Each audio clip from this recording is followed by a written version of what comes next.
If we move to our next problem, which is, we call it banking collapse, you have seen about 10 banks have been described, have been identified as seriously in trouble. 5 had to be merged into one, Sammilit Islami Bank. And of those 5, there was one bank whose asset quality review, the AQR showed 98%. 98% of their loans and advances was toxic.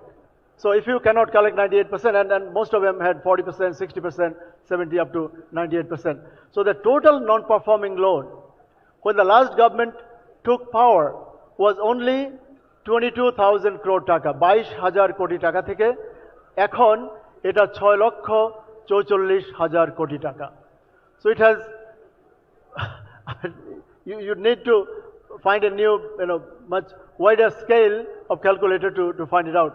In other words, from less than about 1/5 of a trillion, just remember, 1/5 of a trillion, it has become 6.45 trillion in a span of 15 years. And the more ironical, the more frustrating issue was that the country, the policymakers, the donors, the international partners have not been allowed to see the real picture because we didn't apply International Accounting Standards 9, we didn't apply the global, the International Financial Reporting Standards, IFRS, to calculate and show our real NPL, the real non-performing loan. So there was a camouflaging. It was camouflaged, people were kept in dark. So these are 2 of the biggest problems that we are now standing. So the policy that we are going to propose is on the back of these issues. And then other seriously, maybe less serious, but other more important issues, we spent on capacity charge, on so-called, that in our electricity sector, we spend a lot of money on capacity charge. Means even though the factory, the suppliers, their machines are not functioning, even if they don't do anything, we still pay for their capacity, and about 2.65 trillion taka was spent over the last 15 years. So this led to what we call massive unemployment. And just one statistic, I just picked one statistic from yesterday's, day before yesterday's newspaper. You have seen on Pratham Alo, they said that Bangladesh was employing some primary school headmasters, and for about 1,200 positions, total 7 lakh, more than 7 lakh people, educated people have applied. So for one position, remember, for one position, about double the size of this room. If we fill this room, it would be about 350 people or 300. So for each position, the total number of applicants was 627. You imagine, একটা পজিশনের জন্য 627 জন apply করছেন. এবং that is not even a coveted position. It's only a primary school headmaster position which pays roughly $140 a month. Just for my overseas friends, $140 a month job drew more than 600 applicants for each position. So the country's educated unemployment is just intolerable. I would say inexplicable.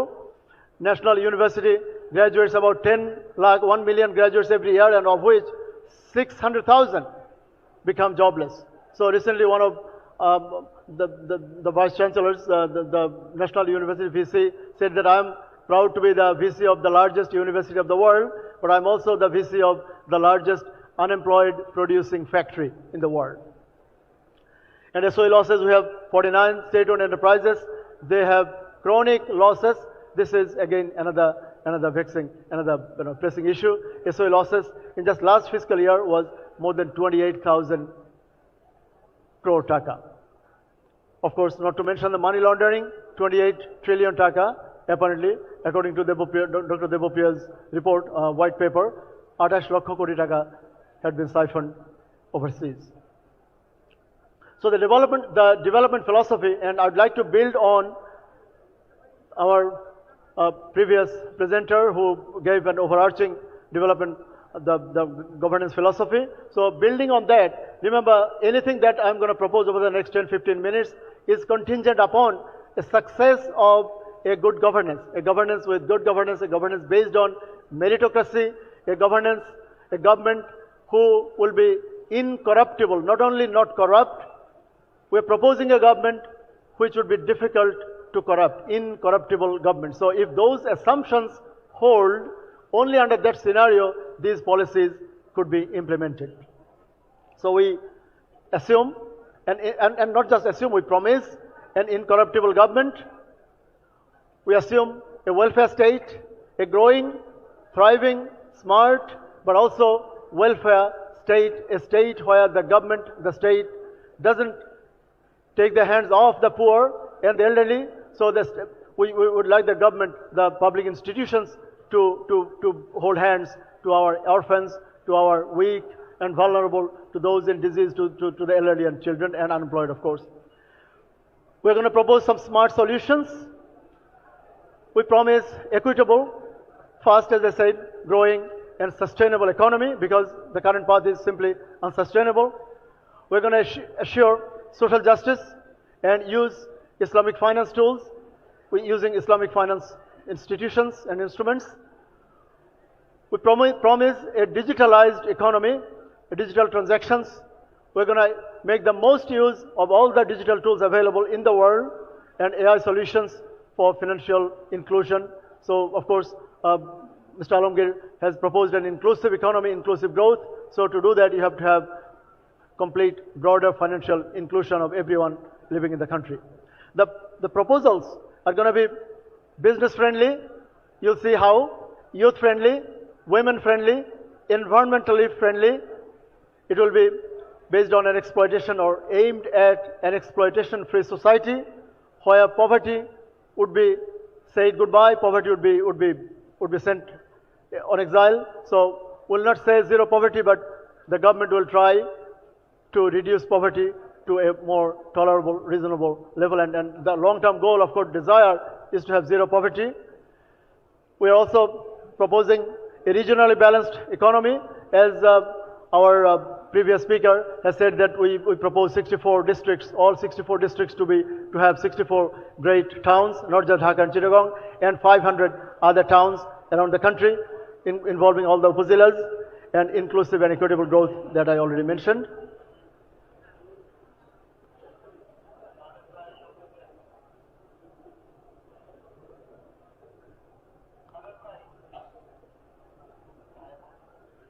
So to do that, some of the very ambitious proposals. We are proposing a highest tax rate, and to any tax professional, we have sir here, former chairman of NBR, Dr. Nasiruddin. The highest income tax in this country is going to be 19%. No Bangladeshi citizen, no one will pay more than 19% of their taxable income. This is something we'll achieve gradually. We'll not just have it in the first year. It will take some 2 years to bring it down from current 30. Right now, the highest individual tax rate is 30%. The highest corporate tax rate is exorbitantly high. 45% in some cases, 40% for some of the successful telecom companies, and 35% for others. So the corporate income tax rate is also going to be 19%. This is extremely ambitious, so I'd like you to hold your breath to see how we are going to achieve that. So both individual and corporate tax rate will be capped at 19%, one of the lowest in the world, except for Kuwait, Qatar, and some of the tax havens. So the countries where people pay taxes, I don't think you're going to find any country where you'll find more than 19% of taxes. Then VAT rate will be capped at 10%. Currently it is 15%, but there are other lower rates. So we'll not touch the lower ones. The top rate is going to be 10%. Gradual reduction will take place from the current 15 to 10. We're going to propose a smart social security card. So this is also another hallmark of this proposal. It may look just like one line. So what we're going to propose is, right now, we have NID cards, and we also have TIN numbers, tax identification numbers. So we propose that the current NID card will be converted into a TIN, into a tax identification number or TIN card, and together merging all the entitlements, all your healthcare, social security, safety net entitlements, every citizen will have one card. And that one card will be called whatever, smart card or citizens card, but it will be a smart social security card. I'd like you to refer to other developed countries, like in the US, we have a social security card, social security number, and there is no other NBR number. In New Zealand, we have an IRD number. In Sweden, I used to work there as a visiting professor. We used to see a number called person number. So these two numbers, and NBR is struggling to have people have a TIN, although in the recent years it has gone up, but still has not gone up to the desired level. So we're going to use, we'll abandon the current TIN, and NID card, your NID card will become your TIN card, and it will merge all other features, your healthcare features. More importantly, all your health data will also be recorded there, and your entitlements, like we have got some proposals for elderly, for children, for lactating mothers, for pregnant women, for students, for women. So everything will be embedded in that one card, and it will be probably different colors. Elderly people will have one color, people under 5 will have one color, pregnant women will have one color, students will have one color. So, but it will be one card, a single card, and it will overnight. I'd like our Nasir sir to take note that overnight we'll have millions of TIN numbers. Everybody will have a TIN number, and everybody over the age of 18, everybody with an income or no income will submit a tax return. And not to mention, the lowest taxable amount is now 375,000 taka. We propose it to be 600,000 takas, 6 lakh taka. So anyone with a monthly income of 50,000 taka, below 50,000 will not pay any tax, no taxes. So 12 mashe 50,000 kore 6 lakh, 6 lakh taka will be your taxable threshold. But of course, there will be other deductions, investment, childcare, education, with many deductions. So I mean, millions of people will enjoy tax-free life. We have some 3 very important capital expenditure proposals. These will not be part of our revenue budget, but we have still accounted for all those. So 3 ambitious capital expenditure development proposals. One is 1 lakh crore, 1 lakh koti taka will be spent on road connectivity, roads, highways, bridges, and rivers. So over 5 years. So every year 20,000 crore will be on road connectivity and infrastructure. And very importantly, my business friends, for 3 years from 13th of February 2026, this year, you will not pay a single cent more on water, electricity, and gas. You know that we have received a lot of complaints that our cost of doing business has gone up significantly. Chittagong Port has raised its tariff by 41% recently. Gas connections, water connections, electricity prices keep going up every year about 7 or 8 times in 1 year. So we know that sometimes it may be necessary because energy has to be imported. We have imported energy to use to convert it into electricity. So, but for 3 years, to give a stability, to give a breathing space to our business community, there will be a 3-year moratorium on all your utility payments. Only for industrial connections though, not for residential ones, industrial connections. So jader Kolkarkhana factory, tara eta paben. Then interest-free loans for small and marginal farmers, subject to some criteria. Qarz Hasana, you know, one of the Islamic principles. So we use those Islamic values that for small and marginal farmers, like some financed by Grameen Bank and others, there will be interest-free loans to those. Then some business-friendly reforms, simplify licensing, one-stop digital services. These are things that, you know, as Dr. Devopia said, that these are lofty promises that everyone says. If you look at the prospectus is of the last few, you know, several elections, we had 12 elections already in this since independence. So every time we saw these promises, but no one actually stood by their promises and no one showed how. We have a policy to tackle NPLs, non-performing loans, asset management, asset quality, recovery framework, will bar chronic loan defaulters, bring back siphoned money. How we are going to do that, I'll explain soon in banking governance and banking reform. We will make all these commercial bank boards and insurance company boards and NBFI, our NBFI sector is completely destroyed. Non-bank financial institutions, none of them almost exist. Some of our private institutions. July Revolution. It's heartening as a student of finance to know when we went to study finance at Dhaka University, we saw BSB, BSRS were some of our pride institutions dedicated to industrial financing. But now where are they? Bangladesh. BSRS, And BSB, they have been merged into BDBL and they are now running on rental income. They just rent their building out. It's like subletting your home, no place for your children, no place for your family, no place to study, play. You have to sublet most of your home and then live, buy your groceries from sublet income. So BSB, BSRS, ICB, they are doing it now. So we will make the boards independent. We'll bring independent directors. Focusing and I also on these 6 fields, which are education, healthcare, employment, agriculture, politics, and rights.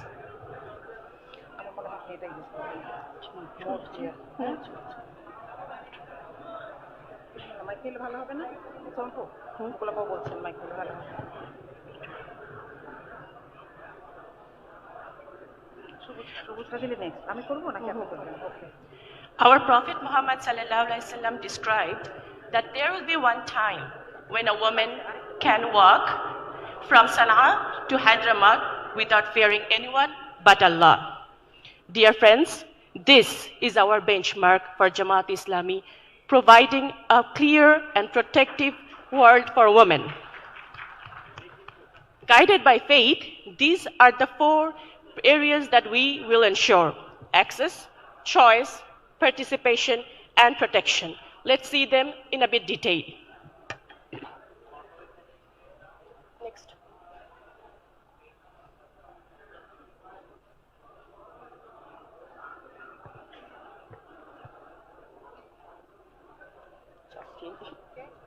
Okay. First, we need access. Most of the time, women are unable to be in action or have development because they don't have proper action. Let's think about education. If most of the women today are not getting what they want because there is financial burden, in a country like Bangladesh, if a family have to choose to go ahead and educate between 2 children, they will obviously choose the men because traditionally they are the breadwinners. So what are the problem? Okay. Our policy wants stipend programs for women with merit-based so that they don't have to think about education without financial burdens. Another problem that women face in Bangladesh is high dropout ratio. Only 20 to 30% women actually graduated from their enrollment. Why? When they get married, there are other familial problems, security issues, and etc. So high dropout rate is a real problem in Bangladesh. Our policy wants to address that. They will coordinate motivation and other facilitate problems to prevent that. Other than that, we are also introducing tuition-free undergraduate education for public sector universities for low-income girls. So now that's for intermediate. We want to expand it until undergraduation. In healthcare, see, so many times what we have seen that if there is a case of woman, she's in labor, or a child who is acutely ill, the first thing that they do is go to Dhaka. And how many we have seen cases where a woman in labor have died on the road because there was no nearby health facilities. We need to address that. In healthcare, there should be health center in every jela, in every rural corner of Bangladesh, so to make sure girls get their needed and emergency care, as well as we need public sanitation. See, I grew up in Bangladesh, and most of the women here can agree with me, we don't drink or eat in fear that we have to go to public toilets, okay? So that's a real fear. So we need to ensure that public sanitations are in standardized form so women have access to transportation freely. Finally, childcare. We promote governance-financed childcare so that if women wants to go out, women want to pursue their career and education, their children are taken care of. Or simply if they want a break from their child caring, they can do so. Finally, politics. National institutions have already given certain quotas for us. but we see these not have been implemented. Through Jamaat Islami, our policies strongly recommend fair party nomination process in politics. Let's go to the choice.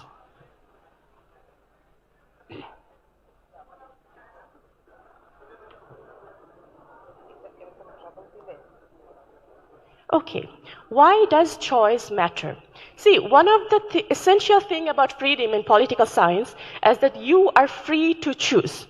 If you are not given any choice and you have been dictated to do one thing, that is not freedom. For women, choice is essential in their action. First of all, for education, we need to have a flexible lifelong learning and re-entry pathway. Again, we have said that in Bangladesh, women has a higher degree of dropouts. Most of them, after they are done with childcare, after they are done with other familial work, they want to come back. But the system is very tough for them. We need to make sure anytime they want to come back and re-enter in education, they can do that. In healthcare, again, as we have already said in the access, that there have to be a decentralized primary healthcare sector. Another problem with today's healthcare for women is that, it is a very tedious work. They have to go to the doctor, wait a longer queue, and different problems like that. So in that case, what we see that women, if they have small issues, they just don't want to go to the doctor. And in Bangladesh, we as a woman, we say, we learn to pet our problem until it becomes bigger. That's why it is important to have one kind of facility where they can go and have their small problems checked out. That is where Digital Bangladesh has come. Please, I'm sorry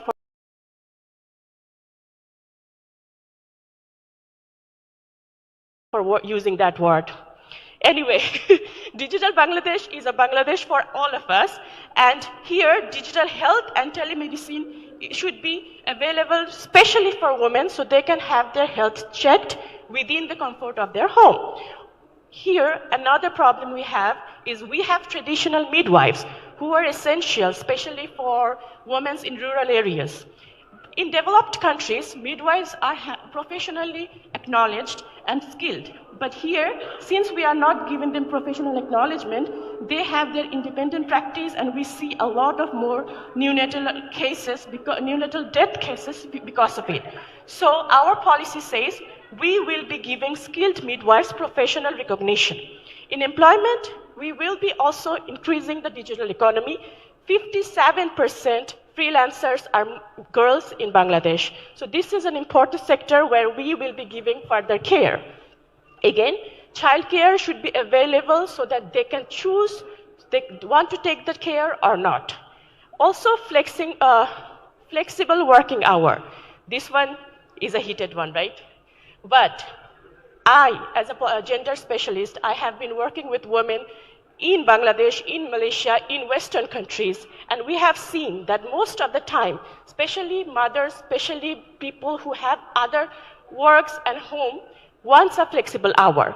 Those who don't, fine. But we should have the right to choice, and we should have the right to choose if we want to work less or more, and we should never have to choose between balancing our family and work. Let's go to the next one.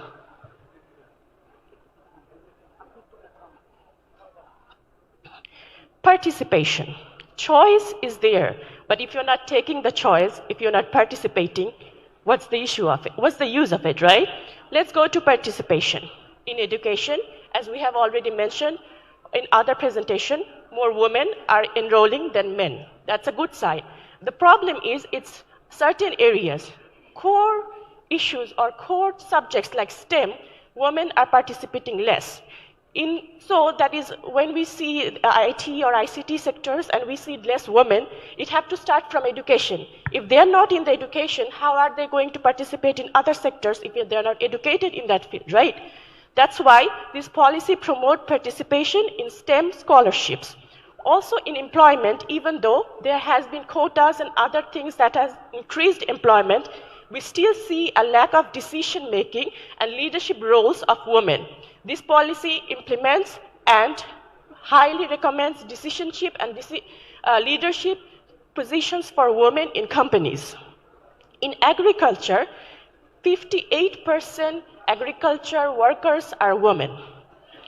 But 76% are informal workers. What does that mean?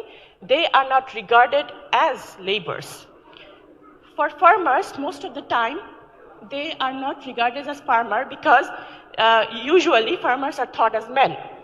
Through our policy, we want to give recognition to those women as farmers. Why? In that case, they have the legal protection, they can have the property rights and other beneficial schemes that the government produces for farmers. Also for microfinances, we know the higher debtor in microfinances are women. But why are they chosen? They can be discriminated, they can be distorted easily, they can be easily intimidated. That's why our policy wants to recommend that there have to be a responsible microfinance so that women are not exploited through it. Another biggest issue with us for women is the barrier to entry in agricultural firms. They don't have the capital, they don't have people to support. Hence, we propose targeted capital and monitoring. Finally, for politics, we have leadership and training mentoring. This is not something new. Since Jamaat has started working, our second year after Dawa is training for our human resources. And actually, our people, those who are in Bangladesh Jamaat Islami Women Front, have been trained in the field. A lot of people think that we are not in the politics or we are not visible in the politics. But I want to state one interesting fact. Last 10 years, everybody knows what happened to us. We are discriminated, people, we have been abducted and all, right? Even in that cases, Jamaati women have participated in the electoral process. We have 48 vice chairmen, 38 ward commission, and UP member 116 who have participated in the election and won.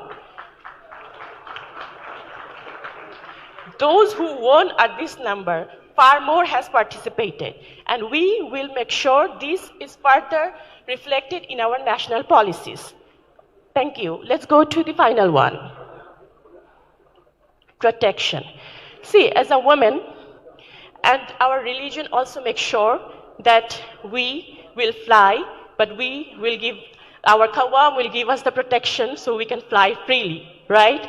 So there cannot be any participation, any choice, or any other development without making sure that we are protected. For healthcare, we should have a proper referral system, and we should also have a gender-sensitive governance.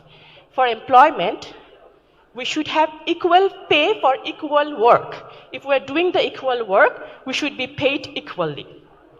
I want to elaborate a little bit further for this because a lot of the people think it is a tertiary matter. In tertiary, this issue doesn't really is a problem. The real problem is in the primary level where we say hard physical labor. Most of the time, the employers take men, women, because they listen, they work more like we see in the tea areas, the tea workers or those who in the construction areas, they take women because they can exploit and pay less. So this is basically to understand that if you're working equally, you should be paid equally. We should also have an appropriate workplace where our dresses, our ideology, our way of lifestyle should not be hindered and should not be discriminated against. Finally, there should be a support system where we can flourish. For politics, there should be a gender equal policies and zero tolerance for political harassment. Violence against women should not be tolerated under Jamaat Islami's rule, inshallah. For security, we are proposing one-stop crisis center and a survival protection and rehabilitation center. Most of the domestic violence abusers cannot get out of the cycle of abuse because they have nowhere to go. We want to make sure we have a place for them so they can re-assimilate into the society. Judicial accountability is important. Zero tolerance for any policies that have harassment for women. And there have to be a social campaign for awareness. We cannot be protected if people are still negligent about us. We have a he and she movement. We have a movement where property rights about women are highly acknowledged, and we also have other awareness. We need all of us, men, women, everyone together to make sure we have a proper country where we are feeling safe, we have a choice, and we have proper protection. Now the policies are all interesting, but if we don't have an implementation properly, it is of no use. Right, Madhyapu? Definitely. From the fields of education, health, agriculture, or development, women are nation builders, not just some enjoyers of the the beneficiaries, right? So we have some. Now I would like to sum up our policies into. It's not working. Okay. Excuse me, please. It's not working. Okay. So our strategic policy recommendations will be offered in short term, middle term, and long term horizons. In short term, we will be addressing access. That means removing the immediate barriers from women's path. That is, we will address education and safety and legal protection. Next. In medium term, that means 3 to 5 years. Just a disclaimer here, we are thinking of starting from, the years will be starting from 13th February, inshallah, right?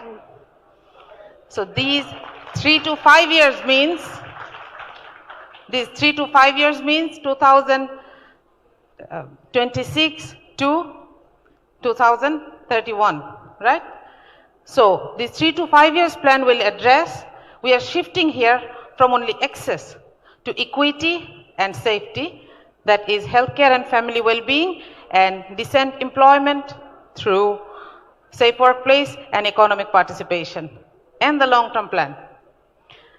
The long-term plan will be for 5+ years. This will address leadership, rural inclusion, and social transformation. I guess you can see the points, so there is no need to utter them. So Sumayapu, to conclude, women's contributions are not exceptional, right? But these are the integral part of our future development. So Bangladesh Jamaat Islami wants to offer a balance in development and moral standards, in social and public life, inshallah, and may Allah guide us through that. Assalamu alaikum. Thank you so much, Ms. Mardia and Sumaya, for your insightful presentation on women inclusion and equity. I think now we can proceed to the panel discussion. Dear panel members, if you have any remarks or anything to add to the topic, please do so one by one, and please be brief about it. Thanks. Assalamu alaikum. I am Firdosara Khanum, Dr. Firdosara Khanum, ex-professor Lalmatia Government College and Secretary Shammilito Nari Prash. আমি এখানে অধিকাংশ শ্রোতাই আমাদের দর্শকই হচ্ছেন বাঙালি, তাই বাংলাতেই বলতে চাচ্ছি। আমরা বহুদিন যাবৎ বহু বছর ধরে নারীর অধিকারের জন্য, ন্যায্য প্রাপ্য পাওয়ার জন্য, ন্যায্য অধিকারের জন্য, তাদের ডিগনিটি প্রসপারিটি পাওয়ার জন্য আমরা লড়াই করছি, সম্মান পাওয়ার জন্য, এবং সেই অধিকার ও মর্যাদা এবং ন্যায্যতা পাওয়ার জন্য জামাত ইসলামী বাংলাদেশ এই পলিসিগুলি নিয়েছে। ইনশাল্লাহ আগামীতে জামাত ইসলামের যদি সরকার ক্ষমতা আসে, আমরা আশা করি এই নীতিমালার আলোকে নারী তার ন্যায্য অধিকার পাবে, কাজের ক্ষেত্র পাবে, এবং প্রত্যেক জায়গায় নারীর যে অ্যাক্সেস সেটি সে পাবে, নিরাপত্তা সহকারে কর্মক্ষেত্রে টিকে থাকতে পারবে, এবং কর্মক্ষেত্রে তার পরিবেশ পাওয়ার জন্য, একজন নারী বান্ধব পরিবেশ গড়ে তোলার জন্য, নারীকে আরও উচ্চতর মর্যাদায় নিয়ে যাওয়ার জন্য, নারীর অধিকার সম্মান সহ আরও উচ্চতর আসনে যাওয়ার জন্য যা যা প্রতিবন্ধকতা আছে, সেই সকল প্রতিবন্ধকতা আশা করি জামাত ইসলামী ভবিষ্যৎ যে সরকার আশা করছি তারা ক্ষমতায় গেলে সেই সব প্রতিবন্ধকতাগুলি দূর করতে নানাবিধ প্রকল্প এবং পদক্ষেপ গ্রহণ করবেন। Thank you so much.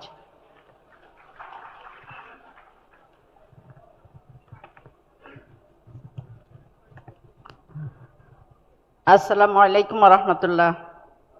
আমি Nurunnisa Siddiqa, secretary women wing, Bangladesh Jamaat Islami. I am working in education side for whole life. Now I am working for underprivileged children and families. I have a school named Deshik Patshala. In the revolution 2024, it was for justice, that means against injustice. We want justice for entire men and women. And Bangladesh Jamaat Islami is committed to have honor, safety, and well education for women. They will have, that means women will have equal opportunities like a man. And this is our promise, inshallah. Assalamu alaikum.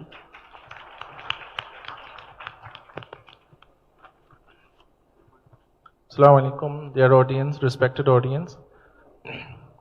I will be mixing both Bangla and English. And we have seen from the presentation that BJI has taken a very pragmatic approach towards gender representation and women's visibility in mainstream Bangladesh. And the keynote that's been placed before us has focused on major issues vis-a-vis women section of our community: education, healthcare, employment, and social security. I believe if the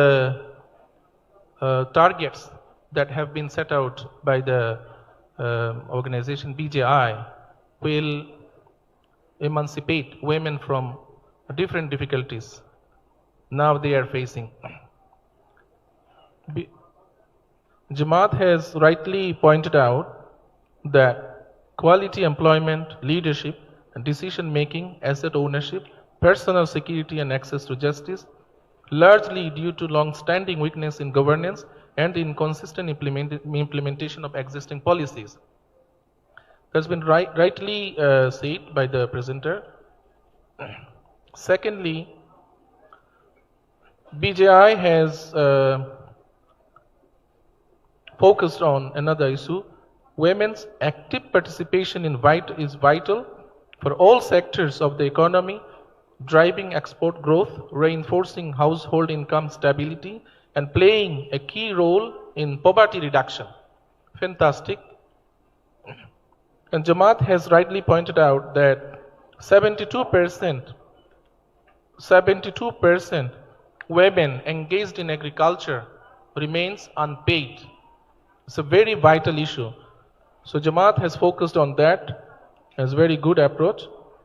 And Jamaat has also focused on the reform party nomination processes and electoral support mechanisms to enable fair competition. This is another issue that's been addressed by Jamaat's women policy.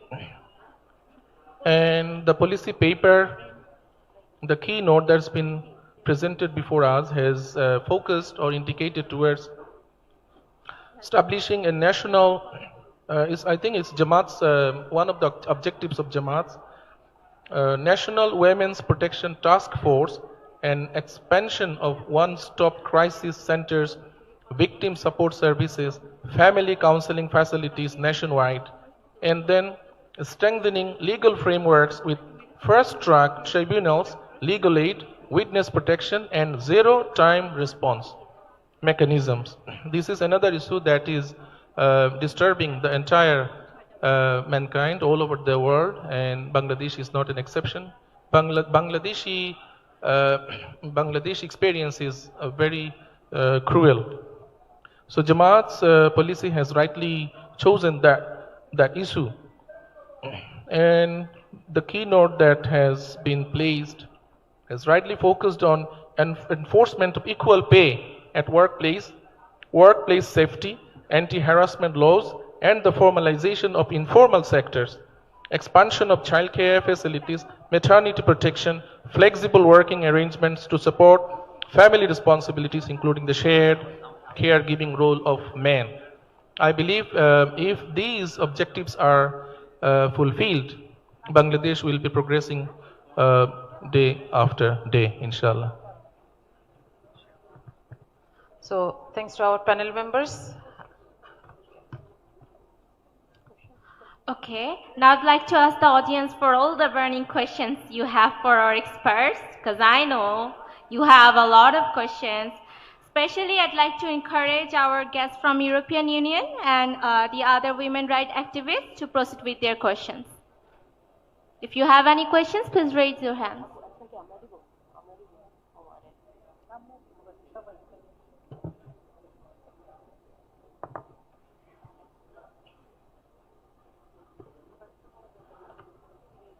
আসসালামু আলাইকুম, আমি আয়েশা সিদ্দিকা মেঘলা, জাহাঙ্গীরনগর বিশ্ববিদ্যালয় কেন্দ্রীয় শিক্ষার্থী সংসদের জাকসুর edges হিসেবে দায়িত্ব পালন করছি। জামাতে ইসলামকে প্রথমেই ধন্যবাদ তাদের ইশতেহার এত সুন্দর করে প্রকাশ করার জন্য, এবং আমরা তাদের এখানে নারীদের জন্য ভালো ভালো কিছু সিদ্ধান্ত দেখতে পেয়েছি। আমরা জামাতে ইসলামের পুরুষ উইংকে যতটা ভিজিবল দেখি, আমরা নারী উইংকে ততটা ভিজিবল দেখি না। আমরা টকশোতে দেখি যে হাতে গোনা কয়েকজন নারী সেখানে রিপ্রেজেন্ট করে, কিন্তু ভিজিবল যে শুধুমাত্র টকশোতে হতে হবে সেটা না, সেটা বুদ্ধিভিত্তিক প্ল্যাটফর্ম হতে পারে। আমি একটা প্ল্যাটফর্মকে দেখি যে তারা সেখানে কাজ করে, কিন্তু সেখানে আলোচনার শুধুমাত্র বিষয়বস্তু আসে।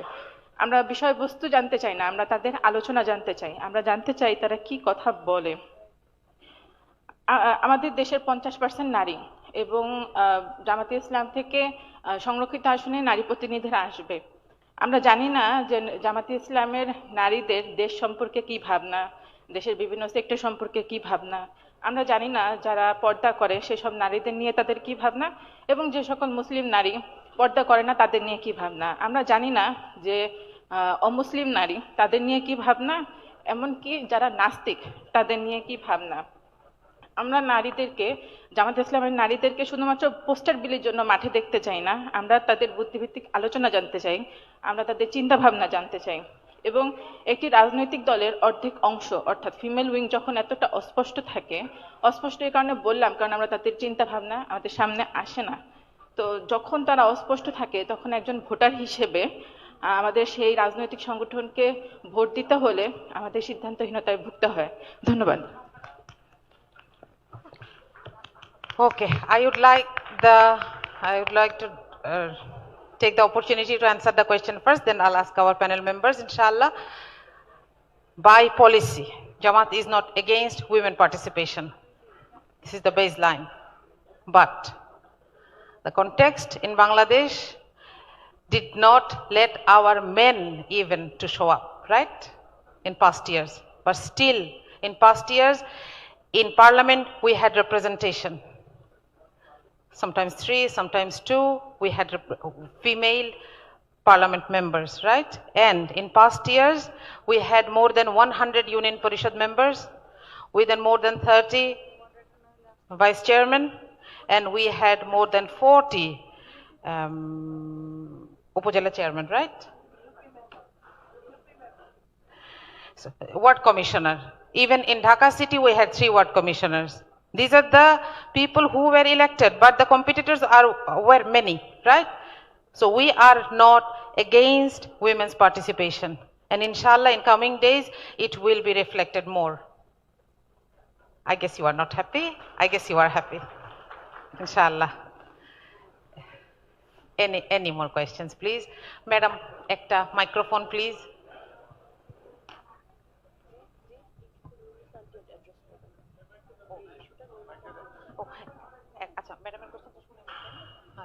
Yes. আমি একটা প্রশ্ন করতে চাই। থ্যাংক ইউ, আপনাদের প্রেজেন্টেশন খুব ভালো হয়েছে। আপনারা অনেক পলিসি ম্যাটারের কথা বলেছেন, যে কি কি করলে পরে নারীর সেফটি এটসেট্রা এটসেট্রা। কিন্তু কথা হলো যে পলিসিটা বানাবে কে? পলিসিটা তো বানাবে পার্লামেন্টে, পার্লামেন্টে নারী নাই। তো এই একটা প্রশ্ন, এটা নিয়ে আপনারা চিন্তা ভাবনা করছেন কিনা, যে আপনার পলিসি এফেক্টস এভরিবডিজ লাইফ, মেয়েদের লাইফও এফেক্ট করে, সেখানে আমাদের decision making voice is important. তো আপনারা এটা নিয়ে চিন্তা করবেন। আর একটা কথা প্রশ্ন আমি করছি, যে বাংলাদেশে সারিয়া আইন আছে, সারিয়া আইন আছে আমাদের পার্সোনাল ফ্যামিলি লাইফকে ব্যাপারে ম্যাটারে, কিন্তু আমাদের দেশে সারিয়া আইন কি কমপ্লিট? এটা নিয়ে চিন্তা করেছেন? যেরকম ছেলেরা মেয়েদের চেয়ে বেশি সম্পত্তি পায়, হ্যাঁ, এটা কিন্তু আপনার 1400 বছর আগে যখন রসুল এটা করেছিলেন, সেটা কিন্তু একটা সোশ্যাল ইঞ্জিনিয়ারিং ছিল, যে আপনার ছেলেটার উপর কিন্তু দায়িত্ব দেয়, বাবা মার দায়িত্ব দেওয়া হয়। এবং আপনার মেয়েদেরও, যেহেতু তারা হাফ প্রপার্টি নেয়, মেয়েদের কিন্তু বাপের বাড়িতে একটা রাইট থেকে যায়, এবং ভাইয়ের বাড়িতেও একটা রাইট থেকে যায়। কিন্তু আমাদের এখানে কিন্তু ছেলেরা বাপ মার দায়িত্বটা সেরকম ভাবে নিচ্ছে না, কিন্তু প্রপার্টিটা ডবল নিচ্ছে। তাহলে কি একটা আইন পাস করা উচিত নয়, যে যেহেতু তোমরা ডবল প্রপার্টি নিচ্ছ, তোমরা বাপ মাকে দেখতেই হবে, because you are taking the more than what your sister is getting. দ্বিতীয়ত আপনার শারিয়া আইনে যেটা আপনার কাবিন বলি আমরা, কাবিনটা তো মেয়েকে ঘরে নেওয়ার আগে তার হাতে দিতে হয়, সেটা তো দেয় না, তাই না? তো ওখানে একটা ঠকানো হয়। আর একটা আছে আপনার, যে মেয়েদের আমরা যখন ঘরে যাই, আমার সবকিছু দেখভাল আমার স্বামীর করার দায়িত্ব, আমি যেটা ইনকাম করবো সেটা আমার, কিন্তু তা কিন্তু নয়, আমাদের ইনকাম কিন্তু আমাদের সংসারেই খরচ করতে হয়। তো এই সমস্ত শারিয়া আইন আছে, এটা ঠিক আমাদের এখানে, কিন্তু এটাকে কমপ্লিট করে কিনা সেটা আপনারা একটু চিন্তা ভাবনা করেন। হাফ হার্টেড করে রাখলে পরে তো না এদিক না ওদিক।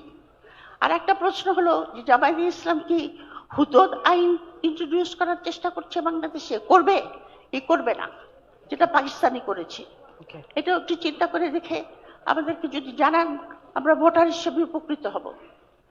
Thank you madam, thank you madam. So এখানে আমি একটু ভূমিকা দিব, এবং নুরুন্নেসা আপা ইনশাআল্লাহ কথা বলবেন। এখানে প্রথম কথা হচ্ছে, উত্তরাধিকার আইন থেকে শুরু করে আমরা এগুলোর ব্যাপারে একটা জায়গায় খুব স্ট্রংলি বলেছি, আপনারা দেখেছেন, আমরা অ্যাওয়ারনেস নিয়ে কাজ করব, কারণ laws are there, right, but the applications are not there. এই যে অর্ধেকটাও যে মেয়েদের পাওয়ার কথা, এই অর্ধেকটাই এখন পর্যন্ত এনশিওর করা যাচ্ছে না, রাইট? এবং কোন পিতা যদি চান, তিনি কিন্তু এই অর্ধেকের চাইতেও বেশি তার জীবদ্দশায় দিয়েও যেতে পারেন। ইসলাম শরিয়া আইন সেটাকে অ্যালাউ করে, সেটা তো দূরের কথা, যেটুকু বাধ্যগত সেটুকুই আমাদের মেয়েরা বুঝে পাচ্ছেন না। জামাত ইসলামী এটার জন্য যে পলিসির যে জায়গাটা রেখেছে, সেটা হচ্ছে সোশ্যাল অ্যাওয়ারনেস থ্রু মসজিদ, থ্রু ওয়াজ মাহফিলস, and everything, every aspects could be possible, যে মানুষের মধ্যে এটার ব্যাপারে জানাশোনা এবং আইনের সঠিক প্রয়োগ। এটার জন্য আমরা বলেছি যে আমরা একটা ওয়ান স্টপ ক্রাইসিস সেন্টার করব, যেখানে এই সংক্রান্ত মামলাগুলোকেও অ্যাড্রেস করা হবে এবং র্যাপিড অ্যাকশনের জন্য অ্যাড্রেস করা হবে। আর আরেকটা ব্যাপারে কথা এসেছে, পলিটিক্যাল পার্টিসিপেশন দিয়ে। এখন একটা ব্যাপার হচ্ছে, দেখেন, গভর্নমেন্টে কিংবা পার্লামেন্টে কোনো নারী নাই তার মানে কি কোনো নারী বান্ধব আইন হবে না? Men are responsible, right? And women are also responsible. We are not against this participation, but we will be taking time, inshallah. Yes, please.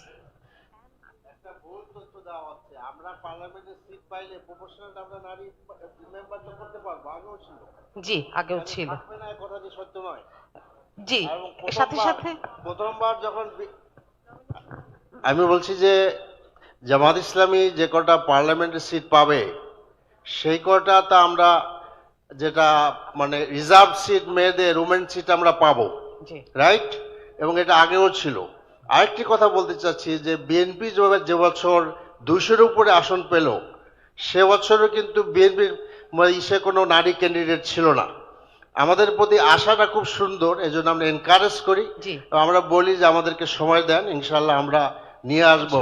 গোটা ইলেকশন প্রসেসটা নারী বান্ধব নয়, আমরা নিজেরা ইলেকশন করে দেখছি। আমি একজন candidate, It's a very cumbersome business for a woman to work in a constitutive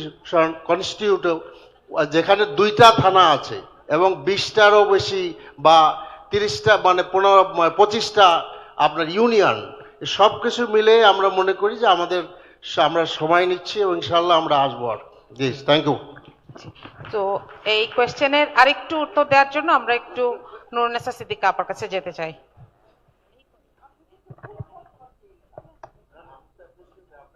আসসালামু আলাইকুম। আপার আমি শরিয়া আইন দিয়ে শুরু করছি। শরিয়া আইনের ব্যাপারে সবচেয়ে বেশি প্রশ্ন আমাদের ভাই বোনদের মধ্যে কাজ করছে। আসলে দেশের যে প্রচলিত আইন, সে আইনটাকে মেনে চলার জন্যই আমরা কিন্তু প্রতিশ্রুতিবদ্ধ, এবং সে আইনটা যথাযথভাবে মেনে চলা, আইনের সুষ্ঠু প্রয়োগ করা এবং অপপ্রয়োগ না করা, এই বিষয়টাতে আমরা কমিটেড। আর তারপরে শরিয়া আইন তো আল্লাহর পক্ষ থেকে এসেছে, সেখানে কোনো পরিবর্তন নাই এবং মানবতার কল্যাণের জন্য। কিন্তু এই কথাটা আমাদের বর্তমান বিশ্বকে বোঝানো যাচ্ছে না, এবং তারা শরিয়া আইনের কথা বলে ভীতি সৃষ্টি করছে, যাতে করে ইসলামের বিরুদ্ধে মানুষ চলে যায়। তো আমরা শরিয়া আইন প্রয়োগ করতে হলে আমরা ওইভাবে প্রয়োগ করব না, বরং মানুষের মন মানসিকতা যখন পজিটিভ হবে এবং ন্যায় ইনসাফের দিকে মানুষের এটা আসবে, তখন সেটাকে আমরা শরীয়ত কি বলে ওই পয়েন্টটা আমরা তুলে ধরবো। এবং কনসেন্ট ছাড়া, আমাদের জনগণের কনসেন্ট ছাড়া আমরা কখনোই শরীয়তের কোনো বিধানকে বাস্তবায়ন করতে পারবো না। আমরা রাসূল সাল্লাল্লাহু আলাইহি ওয়াসাল্লামের জীবনও কিন্তু এটাই দেখি। মাক্কি জীবনে 13 বছর ইসলাম প্রচার হয়েছিল, কিন্তু তারপরেও সেখানে কিন্তু ইসলাম প্রতিষ্ঠা হয়নি। তার কারণ জনগণের সেখানে ছিল না, পার্টিসিপেশন ছিল না ফুললি। আর মদিনায় যাওয়ার পরে জনগণের পার্টিসিপেশন হয়েছে এবং আল্লাহ তাআলা একের পর এক বিভিন্ন আইনের দিয়েছেন, আয়াত নাজিল করেছেন। তো আমরা যারা ইসলামকে বিশ্বাস করি, ভালোবাসি, আমরা ওইভাবেই আল্লাহ তাআলা যেভাবে সুন্দর করে তার বিধানকে মানব জীবনে বাস্তবায়ন করা রাসূলকে শিখাই দিয়েছেন, আমরা সেই পথে আগাবো। সুতরাং এখানে কোনো চিন্তার কারণ নেই যে আমরা শরিয়া আইন প্রয়োগ করে একটা কিছু করে ফেলবো। I have a question. Please. আচ্ছা, আমি একটু ইংরেজিতেই বলি, বাংলা মিক্স করে বলবো। আচ্ছা, ফার্স্ট অফ অল আমি একটা পজিটিভ সাইড বলবো এবং একটা skepticism, দুইটা part. The point is 65 million people are the new voters in my understanding, and half of which are women, and they are all educated. The positive side is আমরা যে university ইলেকশনগুলি দেখলাম, সেখানে I would say that Islamic ছাত্র শিবির and with all তাদের সাথে যারা I would say affiliated, they have been a winner. This is a positive sign.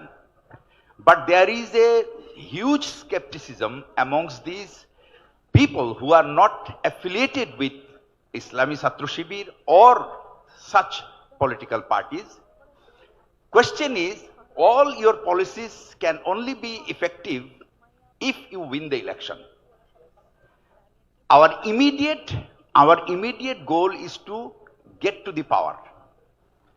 What kind of message Jamaat Islam is giving to eradicate or give the confidence to the people who are skeptic about the women, I would say their attire, behavior, and is Jamaat Islam going to push the boundary to a level which these people will not be ready to accept, and therefore will turn their face to vote for you. This is a very important issue, I feel. If you really want to do insaf, before that you have to ensure that this skepticism go away from at least the new voters, those who are learned, and they are every day questioning people like me that are they good? What is going to happen? Will they force us to wear veil?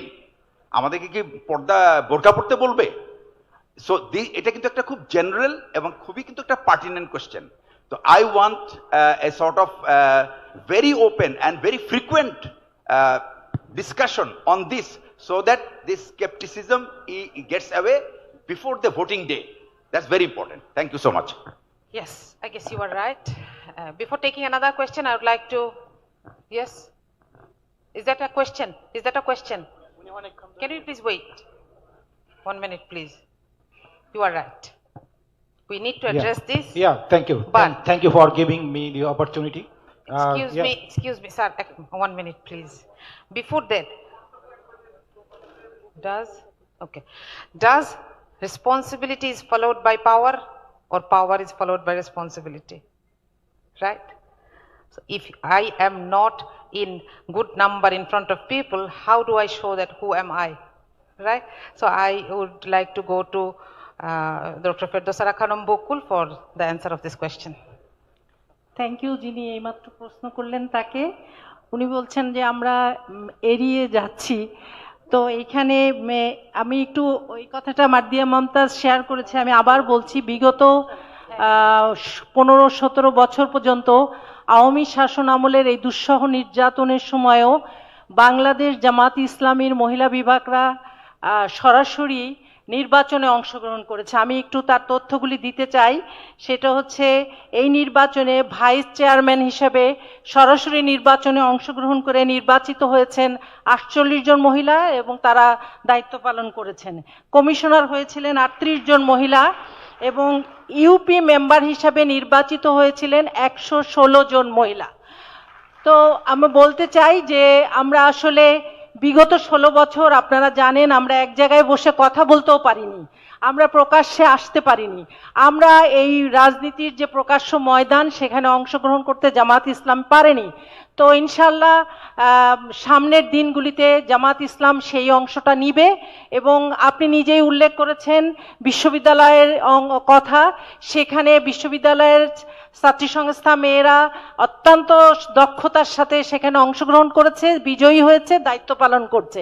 ইনশাল্লাহ জামাত ইসলামের মহিলারাও দায়িত্ব পালন করবে এবং দক্ষতার সাথে ইনশাল্লাহ দায়িত্ব পালন করবে। আরেকটি কথা বলতে চেয়েছিলেন পোশাকের ব্যাপারে, যে নারীদেরকে জামাত ইসলামী পোশাকের ব্যাপারে বোরখা পরা বা এই ধরনের কোনো পোশাকে বাধ্য করবে কিনা। আমরা জানি খোদ আল্লাহ সুবহানাহু ওয়া তাআলা ইসলামের কোনো বিধান কারো উপরে জোর করে চাপিয়ে দিতে বলেন নাই। রাসূলুল্লাহ সাল্লাল্লাহু আলাইহি ওয়াসাল্লাম কোনোদিনও কারো উপরে ইসলামের বিধান জোর করে চাপিয়ে দেন নাই। সো জামাত ইসলামী কেন এই কাজটি করবে? এবং এর একটি বাস্তব দৃষ্টান্ত আমরা দেখেছি, ঢাকা বিশ্ববিদ্যালয় সহ সারা বিশ্ববিদ্যালয়ের জেনারেল ছাত্রীরা ছাত্র শিবিরকে বিপুল ভোটে বিজয়ী করে প্রমাণ করেছে ছাত্র শিবির হচ্ছে তাদের জন্য সবচেয়ে সেফগার্ড, যারা তাদেরকে পোশাক থেকে শুরু করে কোনো কিছুর ব্যাপারে তাদের উপরে কোনো নির্যাতন করবে না, জোর করে চাপিয়ে দিবে না, তাদের ক্ষমতা কেড়ে নিবে না। এবং তারা প্রকাশ্যে বারবার সেটা প্রকাশও করেছে যে আমরা একমাত্র নিরাপদ বোধ করি ছাত্র শিবিরের কাছে। So I think Jamaat Islami ইনশাল্লাহ যদি তাদের সুযোগ আল্লাহ সুবহানাহু ওয়া তাআলা দেন, দে উইল প্রুভ ইনশাল্লাহ যে তারা মহিলাদেরকে সমান তালে সমানভাবে সর্বক্ষেত্রে কাজে লাগিয়ে তাদের দক্ষতাকে প্রমাণ করার সুযোগ দিবে নিরাপত্তা সহকারে। Thank you so much. Thank you, honorable panelists. We will take only one question. Yes, one question. Yeah, thank you. Thank you for giving me opportunity. Yeah, I want to respond to my respected teacher, Professor Dilara Chaudhary, ma'am. She asked me about, who I am. I am a feminist. Maybe the course is relevant for me. And like me, more aggressive feminist is here. So that's why I am talking. Response to my respected teacher is that who will make the policy? I see you know that the man, if we look at the dais, we see that how the gender is not only women. Gender, of course, it includes the men or women both. I think in this panel, the question should come up about the care economy. Care economy, we know that who raised this question in Bangladesh first. I am as a gender expert. I did the 2 times, last 10 years, gender country profile for European Union. For European Union delegation and 27 countries that the European Union is implementing currently in last 10 years. So in that context, I was talking with in the morning session with the EU First Secretary, and he simply said it's amazing the policy the Jamaat Islam is talking about. This one comment is that who is the that level of feminist, I would say that the Amir Jamaat, he is the feminist in my definition. How they did that? I am talking about the care economy. The care economy, he is the first person I heard that he mentioned about the 5 hours and 8 hours, and you debated a lot. This belongs to the care economy. And do you know what is the size of the care economy currently in Bangladesh as per Bangladesh Bureau of Statistics? Okay. It's not million, billion, it's $1 trillion economy. Yes. That's we are missing. You're requested to so I think it should include in this panel discussion. Thank you. Thank you. So maybe we are not taking any question, yes, any more questions. So I would like to conclude with one sentence, please. I'm sure many of you still have a lot of questions. You can email them amir@jamaatislami.org. We will be not taking any question for this session anymore. Okay, thank you. আমি একটা শুধু কথা দিয়ে শেষ করতে চাই যে আমি রিসেন্ট কিছু মাসে মিডিয়ার সাথে কথা বলেছি, কিন্তু সবাইকে নিশ্চিন্ত করার সত্ত্বেও কেউ কেন যেন নিশ্চিন্ত হতে চান না যে জামাতে ইসলামের পলিসি হচ্ছে আমরা স্বপ্ন দেখি এবং আমাদের সেই সক্ষমতা আছে একটা দেশ তৈরি করার যেখানে একটা মেয়ে টেকনাফ থেকে তেতুলিয়া পর্যন্ত ভ্রমণ করবে, সে কাউকে ভয় পেতে হবে না। এবং সেই মেয়েটার কি পড়ে আছে, সে কোন ধর্মের, সে কোন এথনিসিটির, সে কোন এডুকেশনাল ব্যাকগ্রাউন্ডের, এটাও সেখানে কোনো প্যারামিটার হবে না ইনশাআল্লাহ। আসসালামু আলাইকুম। Thank you again, honorable presenters and panelists, for shedding light to what was perceived an enigma, Jamaat's view about women.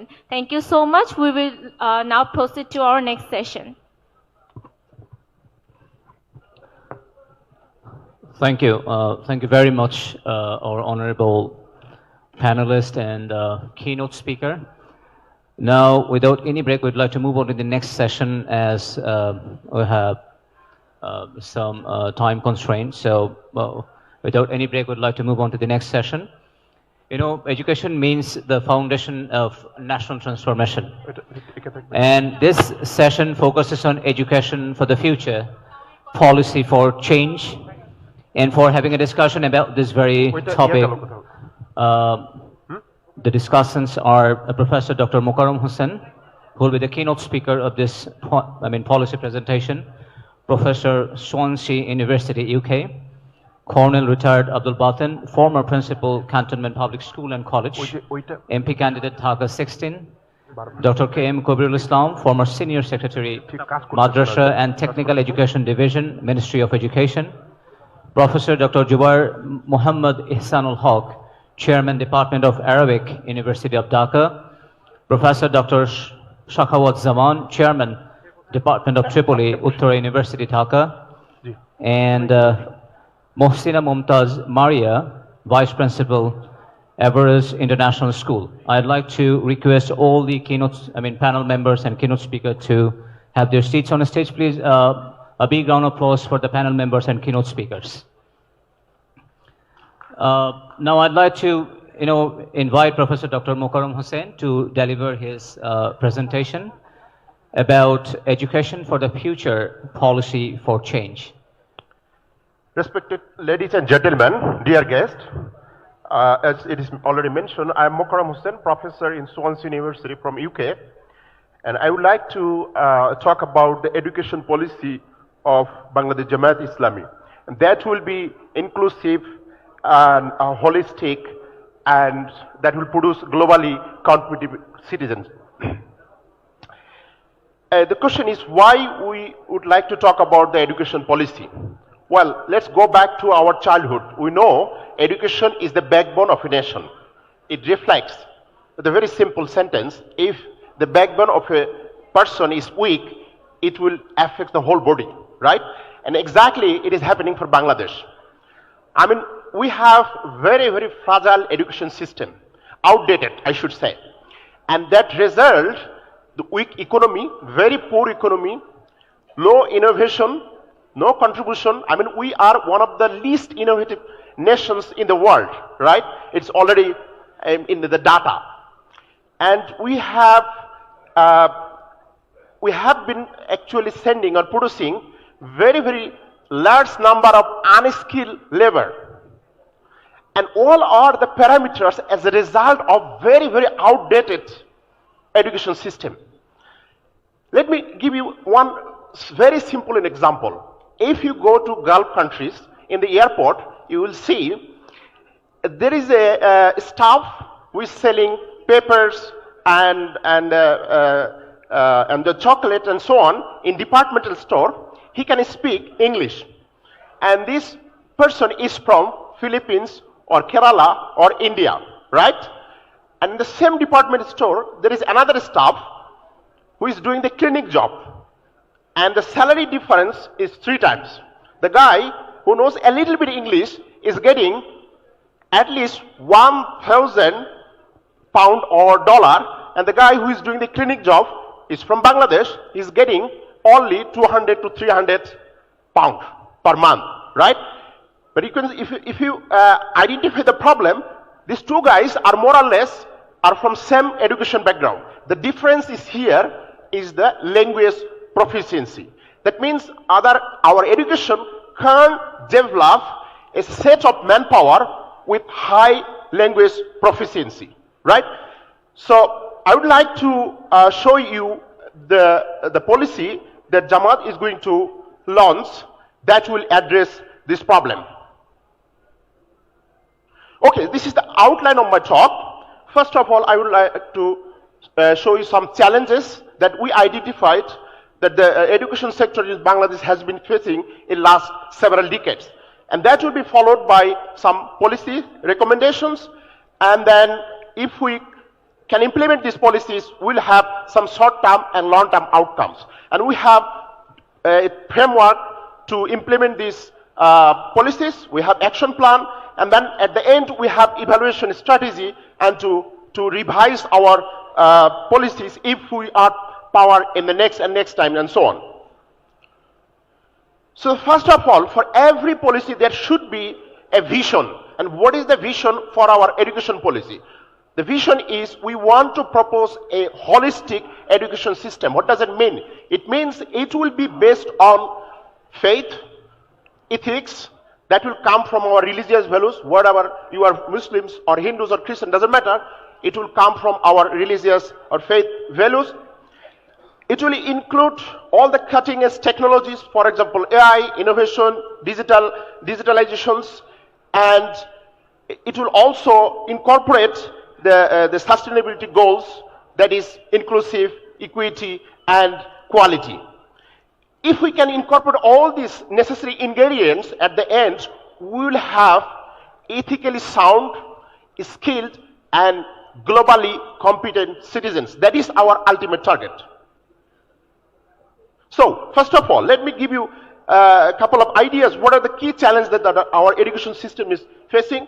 The first of all is our education is purely based on exam orientations. We are evaluating the kids based on exam, 100%, right?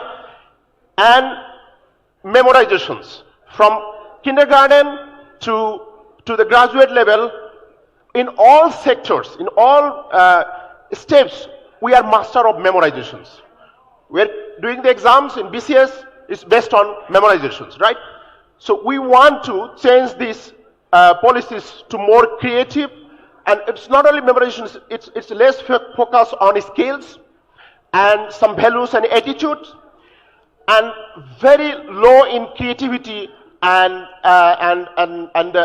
critical thinking. Okay, these types of lacks are coming from one of the example is overcrowded classrooms, right? If you go to Europe, I have been in Germany for years, and now in UK, you will see they have one teacher for 10 students or 80 students. But we have one teacher for 50 students, 50 kids. It's not possible to customize or to deliver customized education for each pupils, each kids with this teacher that needs to deal with 50 kids. No way.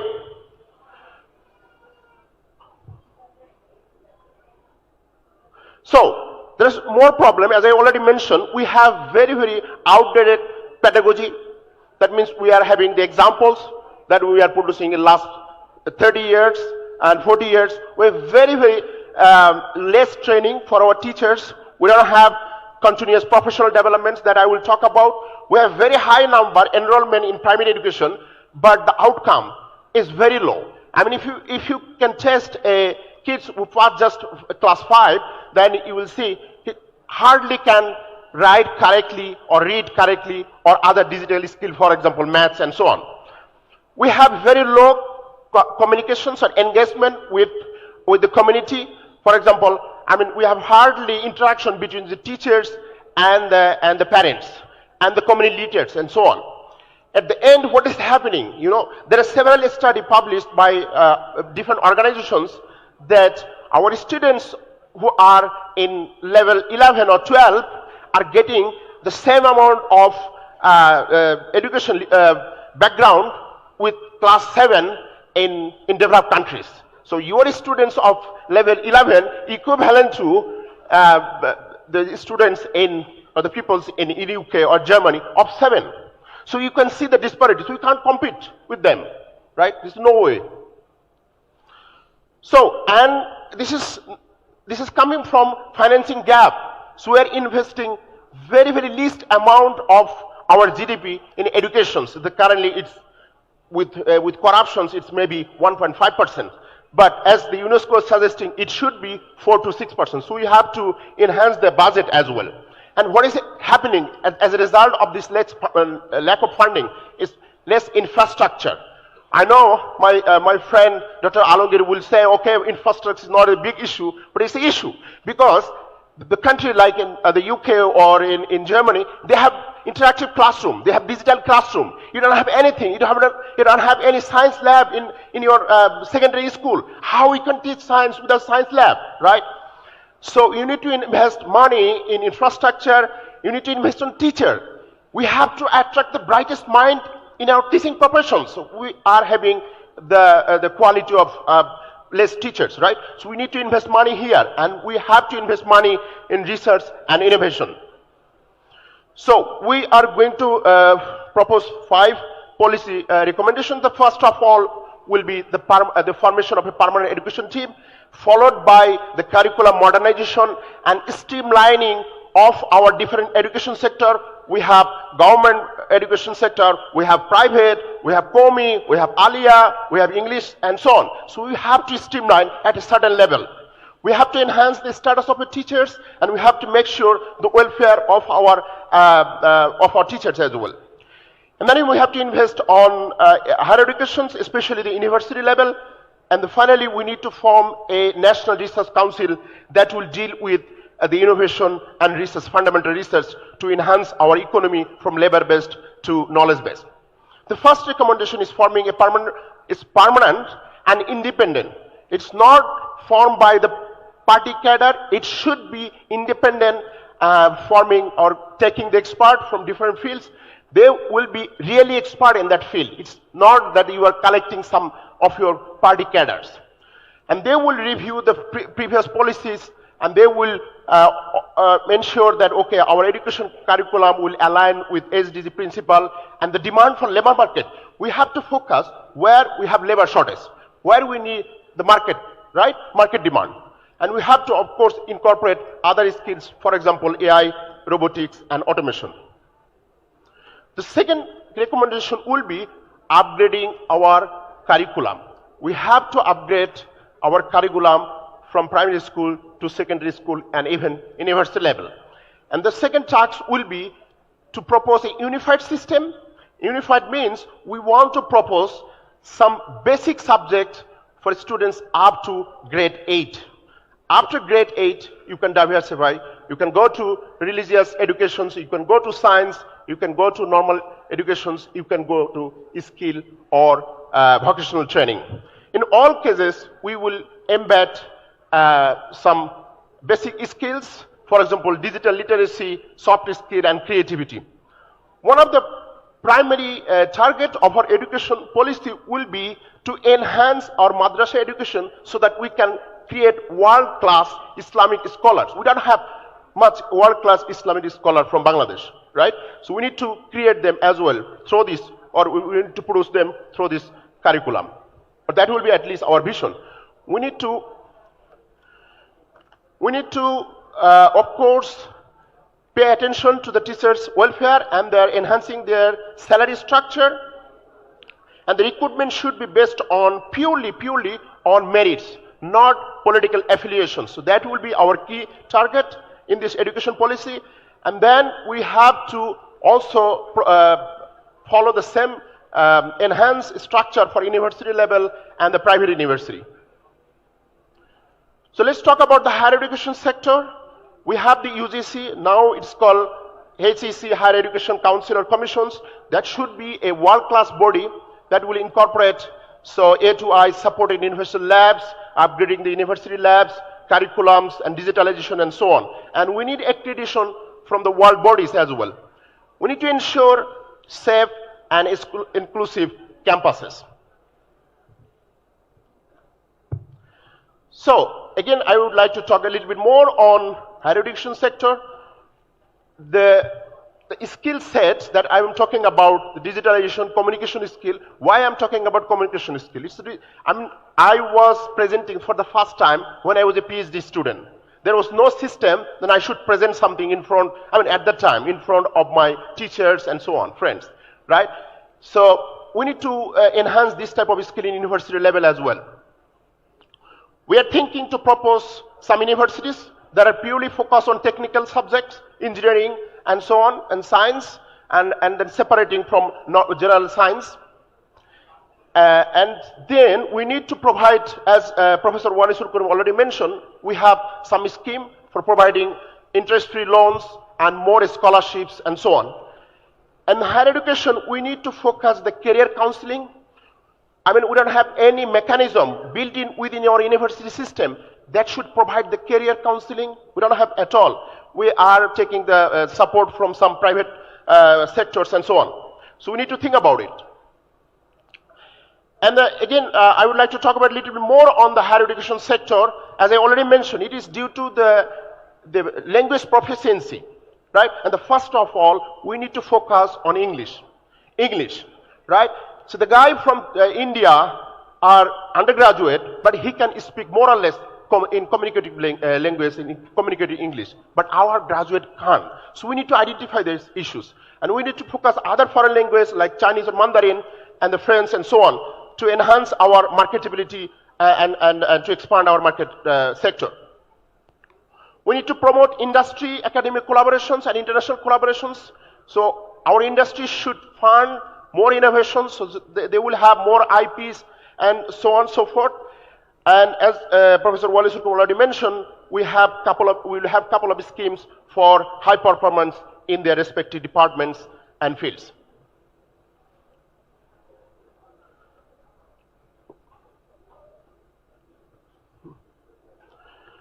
So if we can do this, if we can implement these policies, there will be some short-term outcome and long-term. Short-term will be to decrease the dropouts. This is very significant in the secondary level. And then in this term, we would like to enhance the budget, maybe up to 4% to 5%. And the long term we will have a long term. We are saying that it is 2035. There is a mistake. We want to have 100% literacy, but that is not the main focus. Main focus is we would like to transform our economy from labor-based economy to a high-income, knowledge-based economy. That is our ultimate goal.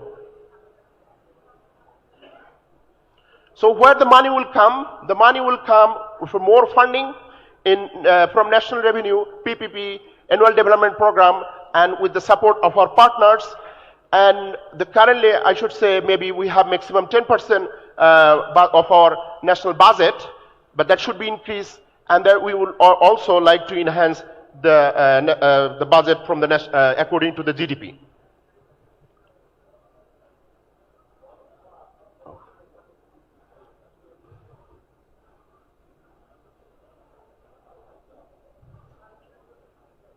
Okay. So we have some frameworks. The first framework will be for first 3 months. So we would like to establish the commission that I mentioned already, the independent commission consisting of real experts in their field. And they will prioritize the areas where we need to focus first. And they will talk to the stakeholders. They need to consult with different sectors, the private sectors, the earlier sectors and community sectors, so that we can have a unified view, at least in certain areas. The second phase will be for first years, and in that case, we would like to launch our enhancing curriculum design, redesign up to class 8, and we'll like to launch the scholarship that Professor Warisul Karim already mentioned, and we would like to start the recruiting of teachers with high background or meritorious teachers, because we will offer more or less handsome salary so that the brightest mind can be in that field. And we will upgrade the university labs in this phase as well, gradually, again gradually. And the third phase, which will be within the year, second and third, and then we would like to start proposing the unified curriculums. And then from class 9, we will have diversifications. So some will go religious education. They want to be alims and so on, religious scholar. Someone will go with peer science, and someone will go for more or less teaching professional, teaching-based areas. And then there will be a huge sector for TVET, or the technical and vocational training. Yes. So if we can implement these full recommendations, why I'm saying the recommendations? Because it's up to the people who will decide who will be in the power, right? So this is, as an expert, I should say, these are the recommendations. So if you have full implementation of our reforms, we'll try to enhance the accreditations, because in the university level or even primary school level, we need to have international accreditations for different subjects and different areas. So if we can implement this enhanced curriculum, we are sure that after 5 or 6 years, we'll have a strength to apply for different accreditations. We'll have excellence in research. There will be some fundamental research, more output in publications and IP, and so that will grow our industry. And finally, it will impact our economy. As I mentioned, if you have IPs and SME and spin-outs, it will create more job in the industry. So what will be the monitoring mechanism? This is the final slide. I should say we have the monitoring framework, and the first monitor will be the Ministry of Education. And we will see how our education will be aligned with the SDG 4. And there will be some ICT tools where people can monitor how our education system or the different performance indicators are improving. We'll have some mechanism for yearly annual review, and there will be some midterm reviews during this 5-year tenure. And once it will be successful, we'll redesign and upgrade again and again. Thank you very much. Thank you. Thank you very much, Professor Dr. Mokarram Hussain, for your valuable insights and presentation. Now we'd like to proceed to the panel members. I'd like to go with Mohsina Mumtaj Maria, Vice Principal, Everest International School, and one by one then the other panel members could give insight or any other remarks or comments about the presentation.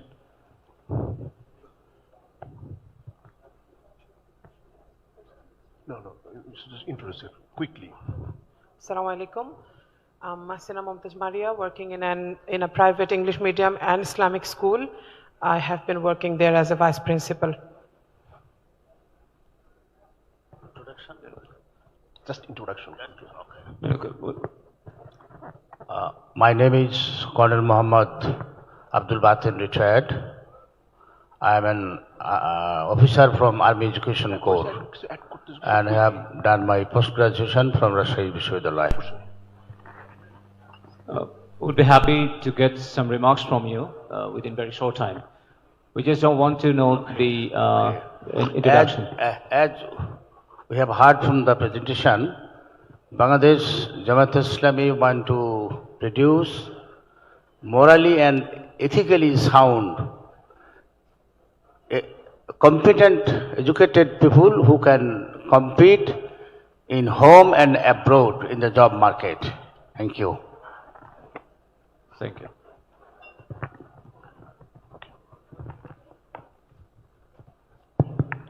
Well, my name is K.M. Kabirul Islam.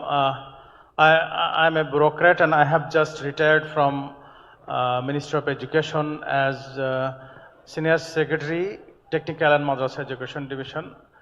I have graduated from Dhaka University and then I did my second master's from Norway and PhD from Australia. And I have been in the Ministry of Education for several times and all along almost 6-7 years experience in the Ministry of Education.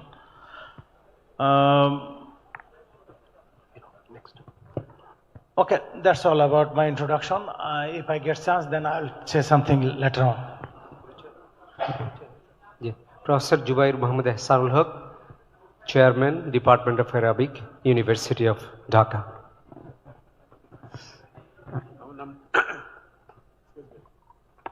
আমার নাম দেওয়ান আলমগীর। আমি দেখেছেন যে first সেশনে present করেছি, এক সময় শিক্ষকতা করেছি, লাইফ লং ট্রেইনার হিসেবে কাজ করেছি। সো দেখি আপনাদের প্রশ্ন থাকলে হয়তো বা মোকাররম সাহেব যদি কখনো বলে তাহলে উত্তর দেব। Thank you very much. Now we'd like to take few questions from the audience. If you have any question, could you please raise your hand? I think our volunteers will be there to help you. Are there anybody to ask questions?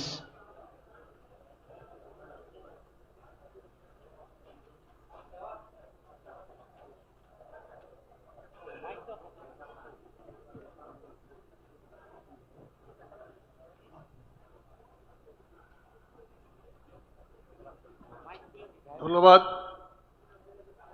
আমার নাম আখতারুজ্জামান, আমি সাবেক MP ছিলাম, এখন জামাত ইসলামের একজন নবীন সদস্য। আমি বক্তব্য শুনলাম, সুন্দর বলেছেন, গ্লোবাল আলোকে অত্যন্ত প্রাসঙ্গিক এবং খুব ভালো, এনকারেজিং। কিন্তু আমাদের কতগুলো সমস্যা আছে। আমাদের ভাত কাপড়ের চেয়ে বড় সমস্যা শিক্ষা। বাংলাদেশে যদি 1 নাম্বার কোনো সমস্যাকে আইডেন্টিফাই করতে হয়, এটা হচ্ছে আমাদের education.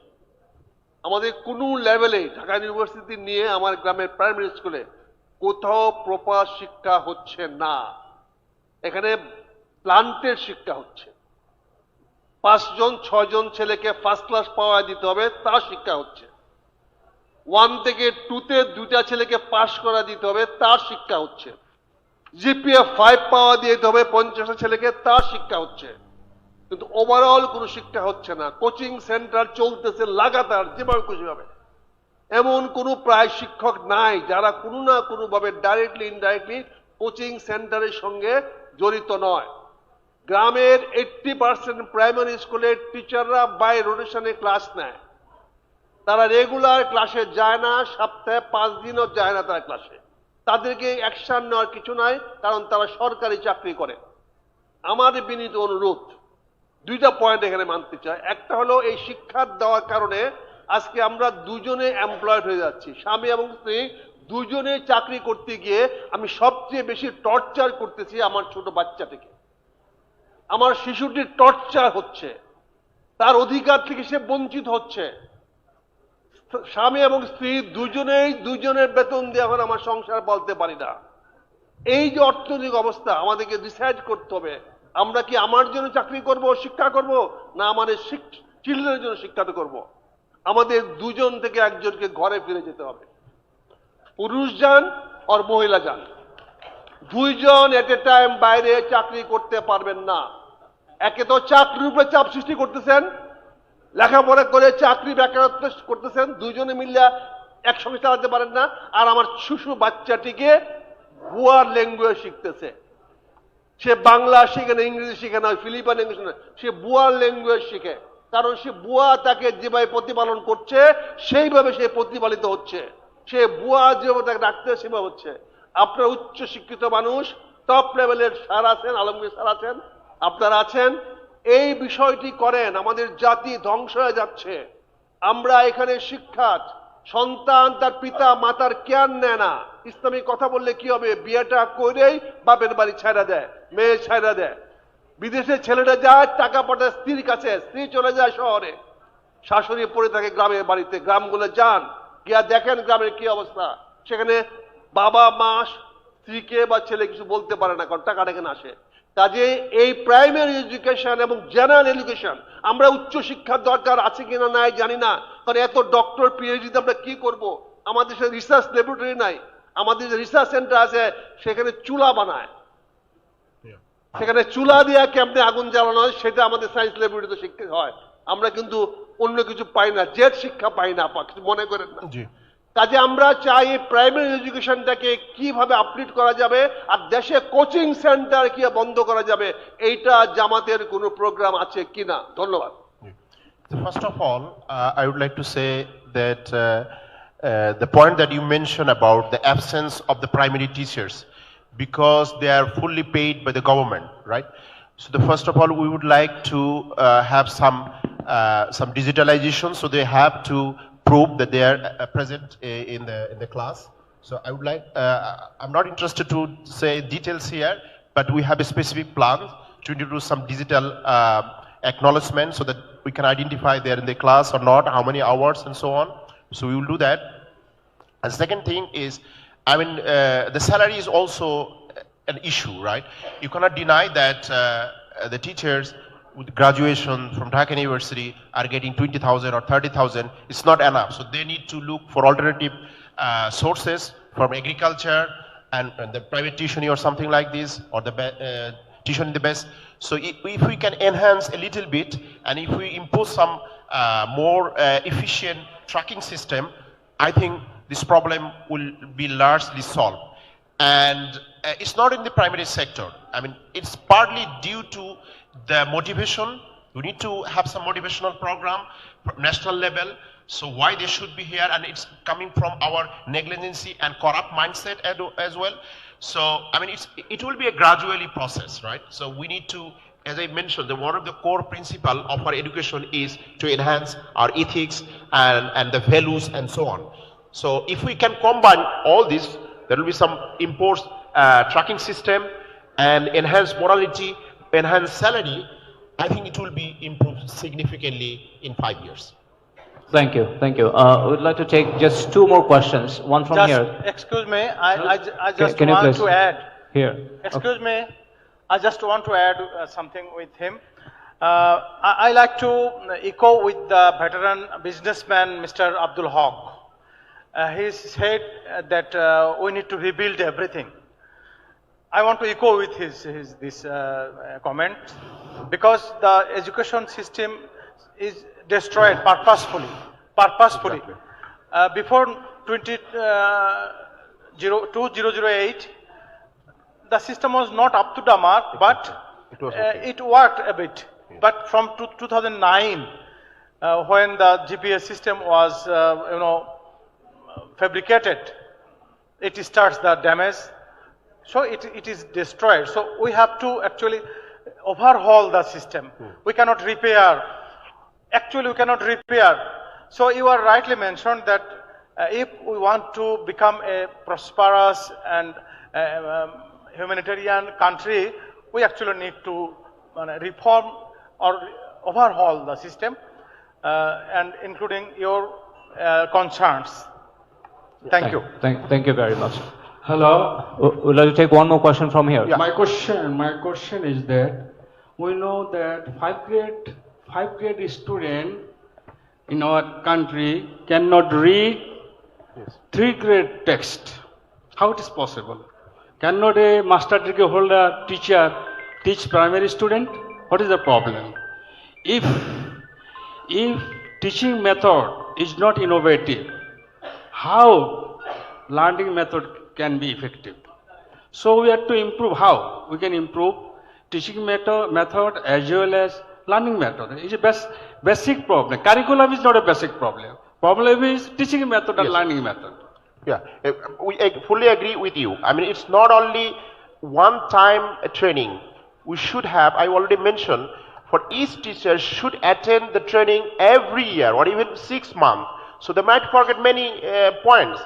And as I already mentioned that our density, I mean the ratio teacher versus students are really, really high. So if you can reduce this, then you can send one teacher for training and so on and so forth very frequently. So the point here, the teachers are not getting the proper training and not frequently. They're getting the training once and that for life. This will be improved, inshallah. Thank you. Thank you very much. The next question, please. Assalamu alaikum. Thanks to Jamaat Islami Bangladesh. And I am grateful to them. Thank you. তো আমরা সকাল থেকে অনেকগুলো attractive speech শুনেছি। আপনার স্পিচটাও, আপনাদের প্যানেলের স্পিচটাও এই সময়কালের সবচেয়ে গ্রহণযোগ্য এবং অগ্রাধিকার প্রাপ্ত একটি বিষয়। আমি এই স্পিচের মধ্যে how to reform our education system, primary, secondary, higher education and higher secondary, and how to our মানে technical and vocational education develop, how we can develop our vocational and educational technical system, how to input our education system moral and ethical values. যেমন ধরেন আমরা ছোটবেলায় আমাদের প্রজন্ম আদর্শলিপি পড়েছি, আমরা বলেছি অসৎ সঙ্গ ত্যাগ করো, আলস্য দোষেরা কর। এখনকার বাচ্চারা পড়ছে অজগর আসছে তেরে, আমটি আমি খাবো পেরে, কার আম কে খাবে কেন পারবে, কোনো প্রশ্নের জবাব নেই। এই জায়গাটিতে আমরা হাত দেব কি না?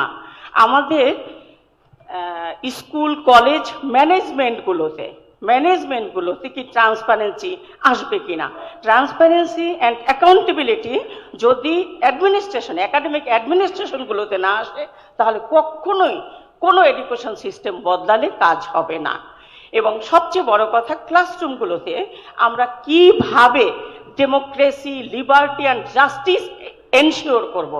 যদি ক্লাসরুমগুলোতে আমরা liberty, justice and democracy ensure করতে চাই, তাহলে অবশ্যই কোচিং সেন্টার নিয়ে আমাদেরকে ভাবতে হবে আমাদের এডুকেশন সিস্টেমটা আসলে কেমন হতে হবে।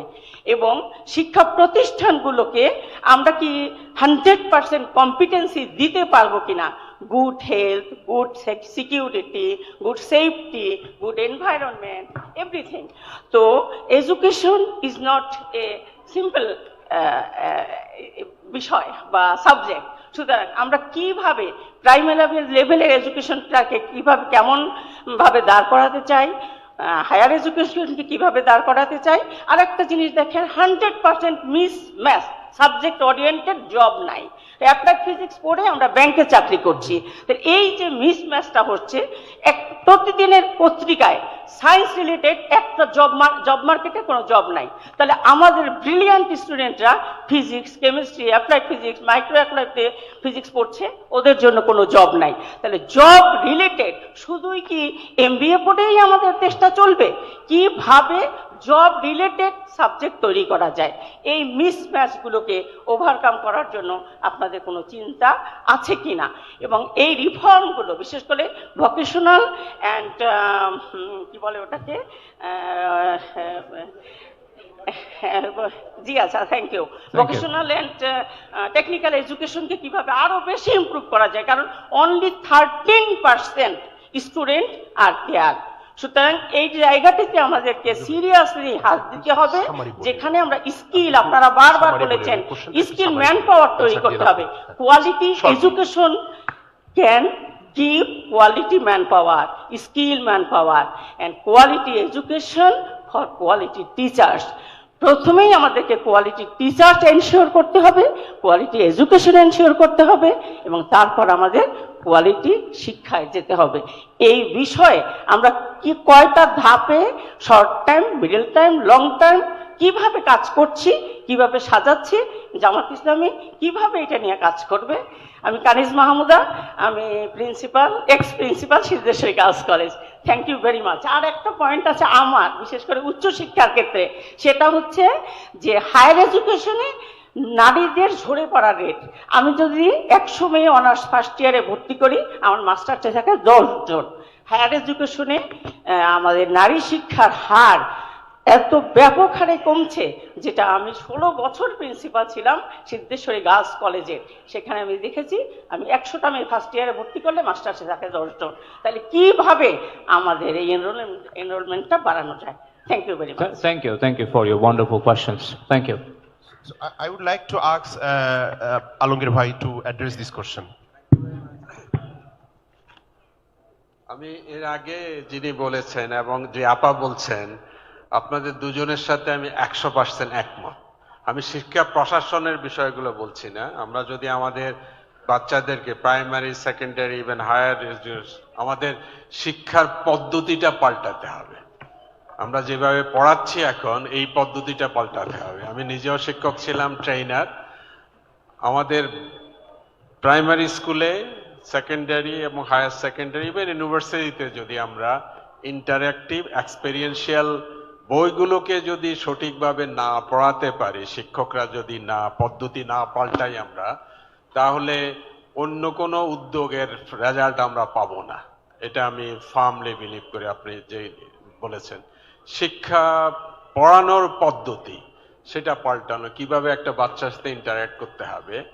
ইভেন ইউনিভার্সিটিতে যদি আমি সাবজেক্ট যাই পড়াই, যেমন ধরুন সোশ্যাল সায়েন্স যদি পড়ি, বিজনেস স্কুল যদি পড়ি, আপনি দেখবেন আমি ইঞ্জিনিয়ারিং এবং বিজনেস স্কুল গ্র্যাজুয়েট দুটোই। আমি দেখেছি যে case method of learning is more, আরো বেশি ইফেক্ট হয় শিক্ষার ক্ষেত্রে টেক্সট বই পড়াচ্ছে। সো এই অ্যাক্রস দি বোর্ড আমাদের শিক্ষণ পদ্ধতি পাল্টাতে হবে। সেকেন্ড আপা, যেটা আমি শুধু একটা আপনার ইস্যু আমি উত্তর দেব, সেটা হলো ভোকেশনাল ট্রেনিং, পলিটেকনিক ইনস্টিটিউট, এইটুক, অন্যগুলো না, সময় কম আমাদের। ভোকেশনাল ট্রেনিং আমাদের দেশে 100-র বেশি সরকারি পলিটেকনিক ইনস্টিটিউট আছে, প্রাইভেট অনেক আছে, অনেক অনেক আছে। তো আমার ব্যক্তিগতভাবে এগুলোকে কাজের কারণে আমি মূল্যায়ন করার সুযোগ হয়েছে কি পড়াচ্ছি। এখানেও একই সমস্যা, এই যে কোর্সগুলো আমরা অফার করছি, এগুলো অনেক পুরানো ধাঁচের, খুবই ট্রেডিশনাল কিছু। এর সাথে বাজারে বা চাকরির ক্ষেত্রে কি ডিমান্ড, তার সাথে কোনো সম্পর্ক নাই। দুই দিকে সম্পর্ক নাই। একটা হলো যে কোয়ালিটি, আরেকটা হলো ভ্যারাইটি। এই দুটোকে আমাদেরকে চেঞ্জ করতে হবে, প্লাস এর সাথে ল্যাঙ্গুয়েজ চেঞ্জ করতে হবে, দেন আমরা প্লেসমেন্টে হেল্প করতে হবে। Thank you. Thank you very much. We are not going to take any more questions. We'd like to end this session with this answer. If you have any more questions, feedbacks, and idea, you could share it through the email address amir@jamaateislami.org. Thank you, our honorable keynote speaker and all the panel members. Thank you. Thank you very much. Health is wealth. We want a healthy and wealthy Bangladesh. Our final thematic session focuses on health matters, policy for transformation. This is our last thematic session. This is a sector critical to human security, productivity, and national well-being. The panelists and presenter for this session are Dr. Hassan Al-Banna, keynote speaker, associate professor, Department of Surgery, Ibn Sina Medical College. He's also the assistant secretary, National Doctor Forum, Dhaka City North. Secondly, we will be joined in the stage by Professor Dr. Mahmood Hussain, child health specialist, Secretary General, National Doctors Forum, Counselor, Bangladesh Medical and Dental Council, MP candidate, Shariatpur 2. Then we will be joined in the stage by Dr. S.M. Khaliduzzaman as a fellow panel member, chairman and consultant, Bangladesh Fertility Hospital Limited, MP candidate, Dhaka 17. Then we have Professor Dr. Naima Muazzam, ex-professor, microbiology, Dhaka Medical College. Last but not the least, Dr. Lutfur Rahman, Chief Medical Planner, Grameen Telecom Trust. I would like to invite the main presenter and panel members to come onto the stage to initiate the session.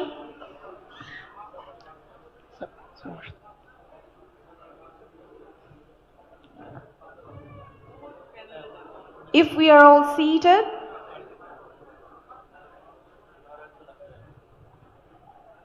we can continue. I kindly invite Dr. Hassan Al-Banna to begin the session.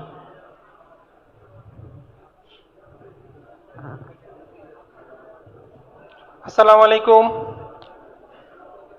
This is Dr. Hassan Al-Banna. From the morning we are hearing lots of policy, and at the end of the day we are a bit tired. So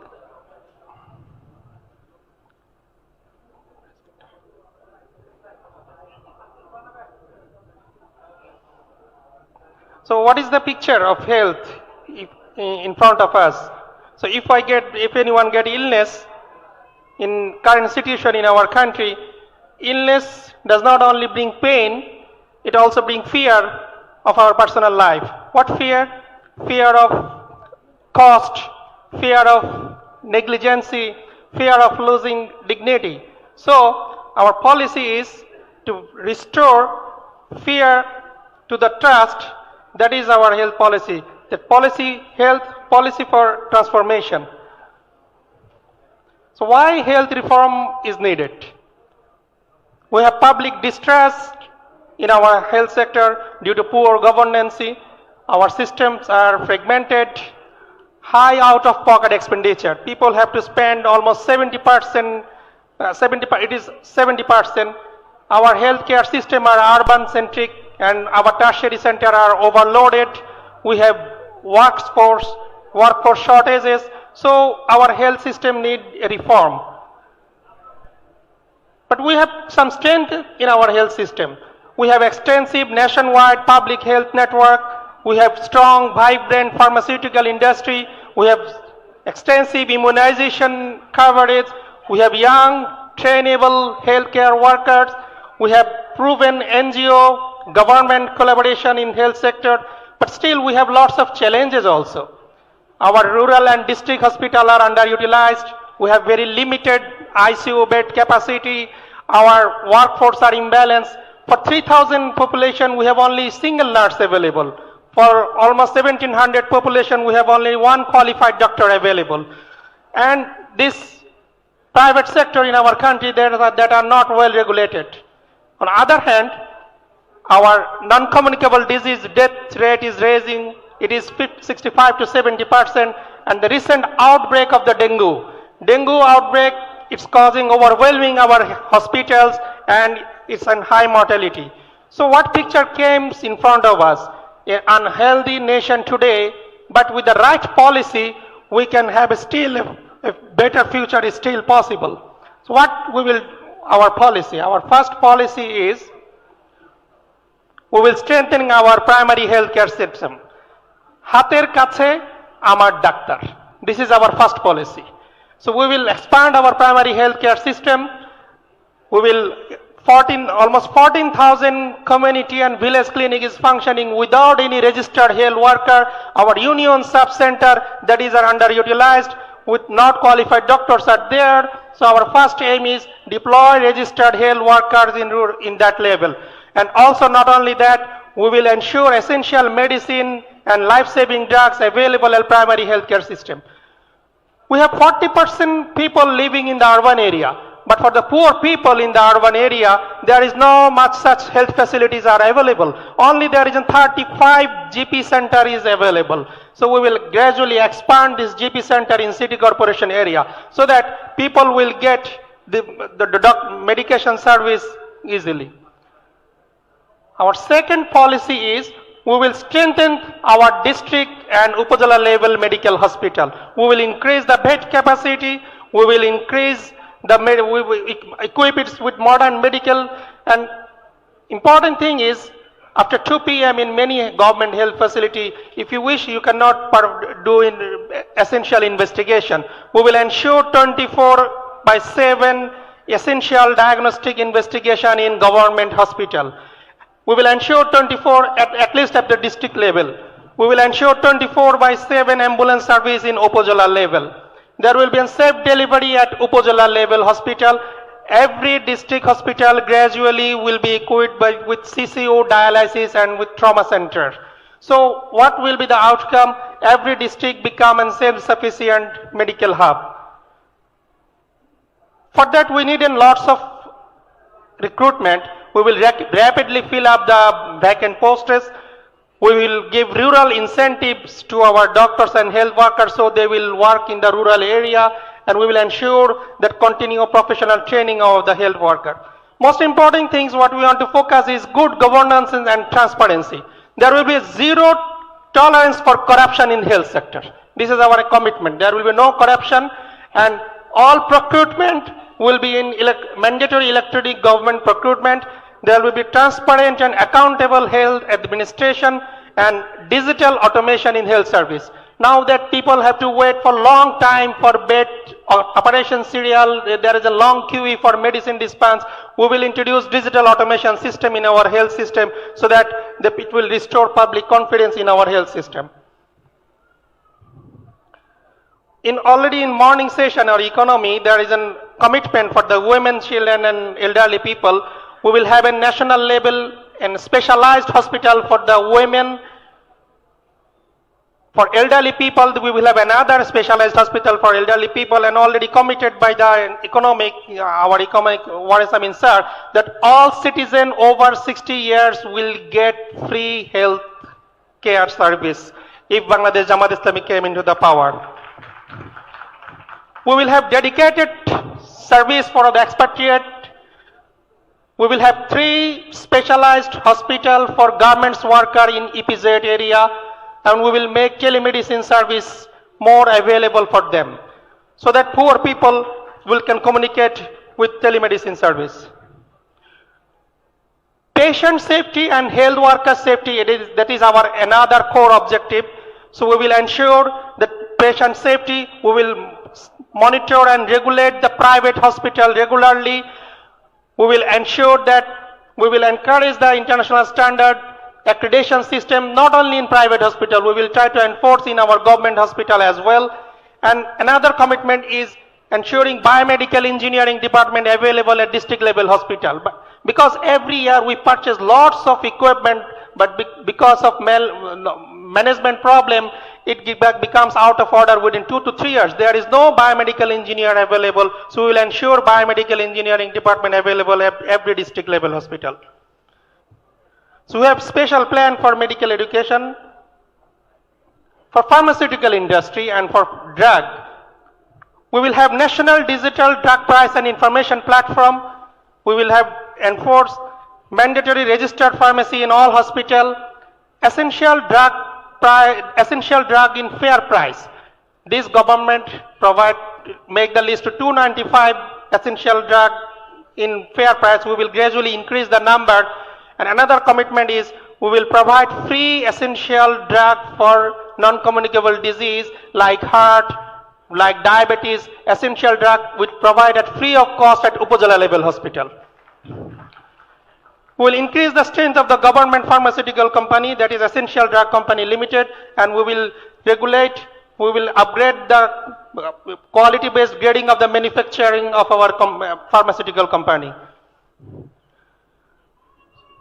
Prevention is better than cure. We all know this. If we can enforce this, we can educate our people that preventive health care has more important than our non-communicable disease burden will go down. So we have a plan for health education program in safe water, safe sanitation, healthy food, and we have strong laws against tobacco and substance control. We have special plan for mental health also. Mental health is now an issue. We will establish mental health service in Upazila and district level hospital, and we will launch camping for mental health in school and workplaces. So another commitment is control of dengue, vector control. If we inshallah came into power within 2 to 3 years, we will bring the dengue disease under control by National Mosquito Control Program and active community surveillance and source elimination. Inshallah, within 2 to 3 years, the situation will come under control. So you see the picture is there. Young Zulai, iconic Sadiq Kaim, and the secretary of the BICS is cycling. So we have a plan to build a physically fit nation. We will launch this kind of camping across the society, in school, workplace, at national level, to aware the people that you have to be fit. The outcome of this thing, if we can become fit, get fit, it will reduce our non-communicable disease burden. We can reduce the burden of the diabetes, pressure. This disease we can reduce in number, and we will also get healthier and productive population. Alternative medicine, you cannot ignore this thing. It is now gaining popularity in worldwide. But in our country, it is not well regulated. We have a special plan. We will incorporate their service with our current existing health system, and we will ensure the safety and quality of that service, medication. So another plan is, every year, lots of people going outside for many health treatment. We will ensure international standard hospital, and we will encourage FDI and PPP model international hospital in our country. So it will have three benefits. It will have few benefits. One thing is people will not go abroad for specialized treatment. Treatment will be available in our country. It will secondly attract the medical tourist, regional tourist, and it will also create skilled jobs. So budget is a big issue, health budget and health records. In economic session, our expert already mentioned, one citizen will have one card. We will not have X card, Y card, Z card, not many cards. Every citizen will have a single card linked with his NID. With this single card, he will get benefit, all benefit. He will get health benefit. We will have a national electronic medicals record that is incorporated in that card. If we get any educational benefit, if we get any social benefit, every citizen have only single card. No one need to have 4 or 5 cards in his pocket for many benefit. So we will introduce one citizen, one card system. And over the time, we will increase our health budget and triple in size, and we have been planned for the poor underprivileged population to introduce national health insurance policy, which is in our plan. So what will be the outcome? Outcome after 5 years, if we want to conclude, that if we can take this policy, our health system will be decentralized. We will have reduced financial burden of the patient. We will progress to our universal health coverage. We will get great transparent and accountable health administration, and we will have digital health infrastructure. So I want to conclude my session. If we can apply this policy, we will get a just, human and sustainable health system with a transparent and accountable governance. Thank you all. Thank you very much for this presentation. We will now go into a quick break right now for prayers, and then we will reconvene. We will. You want to? He wants to complete it now.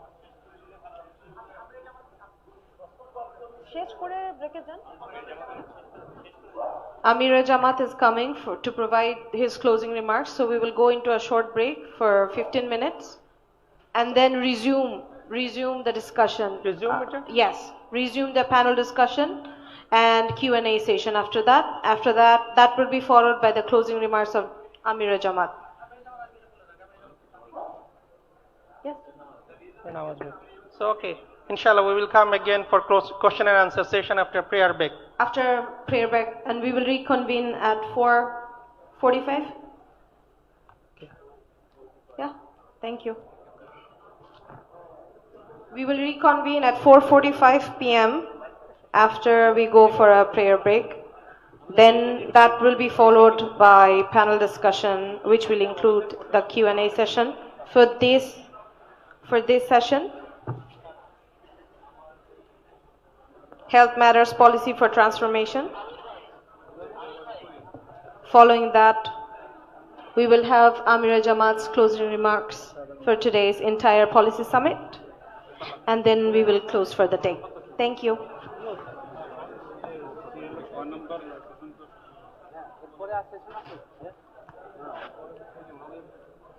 Please join us again at 4:45 p.m.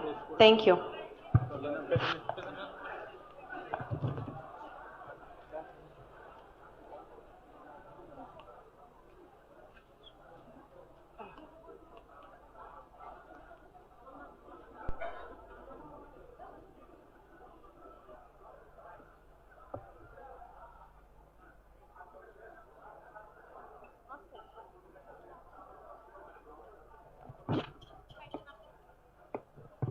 Hello, আমাদের programme 4:45-এ আমরা আবার শুরু করব।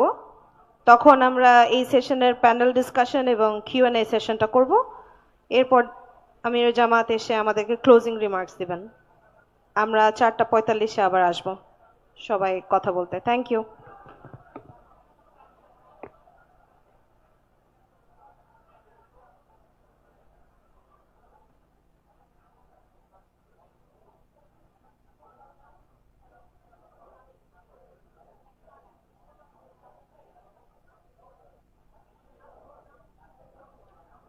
A key role in poverty reduction. Fantastic. And Jamaat has rightly pointed out that 72% women engaged in agriculture remains unpaid. It's a very vital issue. So Jamaat has focused on that as a very good approach. And Jamaat has also focused on the reform party nomination processes and electoral support mechanisms to enable fair competition. This is another issue that's been addressed by Jamaat's women policy. And the policy paper, the keynote that's been presented before us has focused or indicated towards establishing a national, I think it's Jamaat's, one of the objectives of Jamaat's, National Women's Protection Task Force and expansion of one-stop crisis centers, victim support services, family counseling facilities nationwide, and then strengthening legal frameworks with first-track tribunals, legal aid, witness protection, and zero-time response mechanisms. This is another issue that is disturbing the entire mankind all over the world, and Bangladesh is not an exception. Bangladesh experience is very cruel. So Jamaat's policy has rightly chosen that issue, and the keynote that has been placed has rightly focused on enforcement of equal pay at workplace safety, anti-harassment laws, and the formalization of informal sectors, expansion of childcare facilities, maternity protection, flexible working arrangements to support family responsibilities, including the shared caregiving role of men. I believe if these objectives are fulfilled, Bangladesh will be progressing day after day, inshallah. In economic participation, So, because of thanks to our panel members. Okay, now I'd like to ask the audience for all the burning questions you have for our experts, because I know you have a lot of questions. Especially, I'd like to encourage our guests from European Union and the other women rights activists to proceed with their questions. If you have any questions, please raise your hands.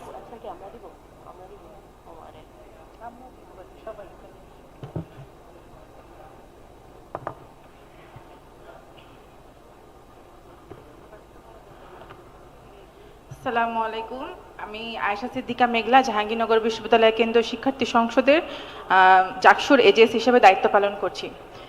জামাতে ইসলামকে প্রথমেই ধন্যবাদ তাদের ইশতেহার এত সুন্দর করে প্রকাশ করার জন্য, এবং আমরা তাদের এখানে নারীদের জন্য ভালো ভালো কিছু সিদ্ধান্ত দেখতে পেয়েছি।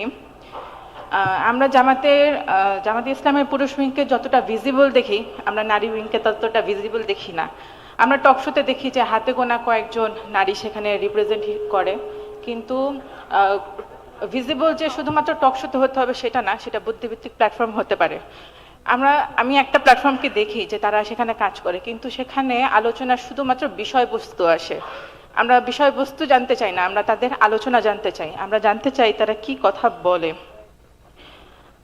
আমাদের দেশের 50% নারী, এবং জামাতে ইসলাম থেকে সংরক্ষিত আসনে নারী প্রতিনিধিরা আসবে। আমরা জানি না যে জামাতে ইসলামের নারীদের দেশ সম্পর্কে কি ভাবনা, দেশের বিভিন্ন সেক্টর সম্পর্কে কি ভাবনা। আমরা জানি না যারা পর্দা করে সেসব নারীদের নিয়ে তাদের কি ভাবনা, এবং যে সকল মুসলিম নারী পর্দা করে না তাদের নিয়ে কি ভাবনা। আমরা জানি না যে অমুসলিম নারী তাদের নিয়ে কি ভাবনা, এমনকি যারা নাস্তিক তাদের নিয়ে কি ভাবনা। আমরা নারীদেরকে, জামাত ইসলামের নারীদেরকে শুধুমাত্র পোস্টার বিলের জন্য মাঠে দেখতে চাই না, আমরা তাদের বুদ্ধিভিত্তিক আলোচনা জানতে চাই, আমরা তাদের চিন্তা ভাবনা জানতে চাই। এবং একটি রাজনৈতিক দলের অর্ধেক অংশ অর্থাৎ ফিমেল উইং যখন এতটা অস্পষ্ট থাকে, অস্পষ্ট এই কারণে বললাম কারণ আমরা তাদের চিন্তা ভাবনা আমাদের সামনে আসে না। তো যখন তারা অস্পষ্ট থাকে তখন একজন ভোটার হিসেবে আমাদের সেই রাজনৈতিক সংগঠনকে ভোট দিতে হলে আমাদের সিদ্ধান্তহীনতায় ভুগতে হয়। ধন্যবাদ।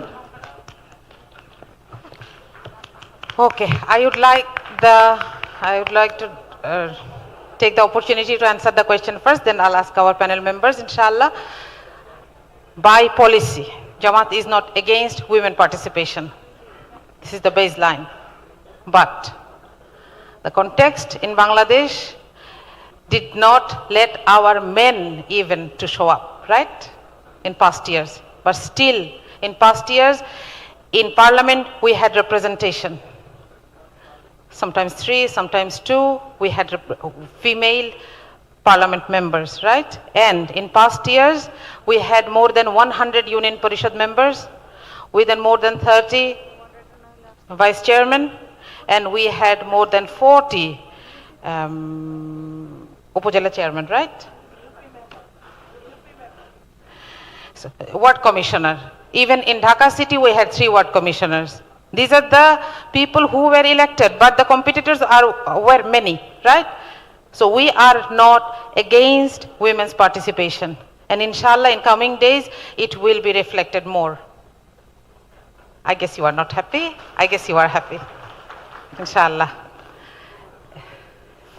Any more questions, please? Madam, ekta microphone, please.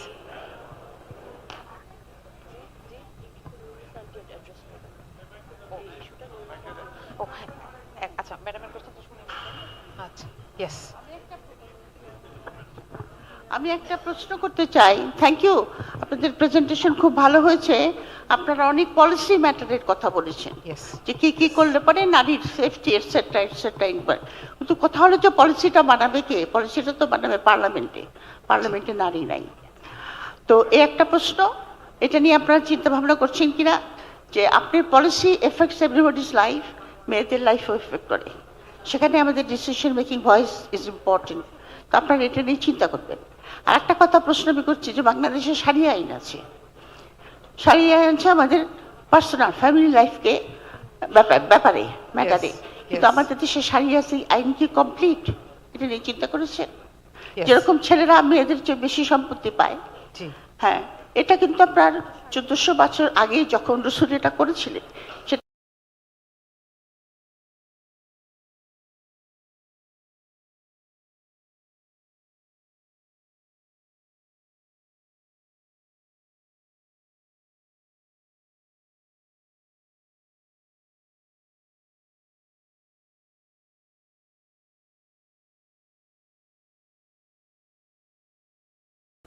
যেহেতু তোমরা ডবল প্রপার্টি নিচ্ছ, তোমরা বাপ মাকে দেখবে, দেখতেই হবে, because you are taking the more than what your sister is getting. দ্বিতীয়ত আপনার শারিয়া আইনে যেটা আপনার কাবিন বলি আমরা, কাবিনটা তো মেয়েকে ঘরে নেওয়ার আগে তার হাতে দিতে হয়, সেটা তো দেয় না, তাই না? তো ওখানে একটা ঠকানো হয়। আর একটা আছে আপনার যে মেয়েদের আমরা যখন ঘরে যাই, আমার সব কিছু দেখভাল আমার স্বামীর করার দায়িত্ব, আমি যেটা ইনকাম করবো সেটা আমার, কিন্তু তা কিন্তু নয়, আমাদের ইনকাম কিন্তু আমাদের সংসারই খরচ করতে হয়। তো এই সমস্ত শারিয়া আইন আছে, এটা ঠিক আমাদের এখানে, কিন্তু এটাকে কমপ্লিট করে কিনা সেটা আপনারা একটু চিন্তা ভাবনা করেন। হাফ হার্টেড করে রাখলে পরে তো না এদিক না ওদিক। আর একটা প্রশ্ন হলো যে জামায়াতে ইসলাম কি হুদুদ আইন ইন্ট্রোডিউস করার চেষ্টা করছে বাংলাদেশে? করবে কি করবে না, যেটা পাকিস্তানি করেছে? এটাও একটু চিন্তা করে দেখে আমাদেরকে যদি জানান, আমরা ভোটার হিসেবে উপকৃত হব।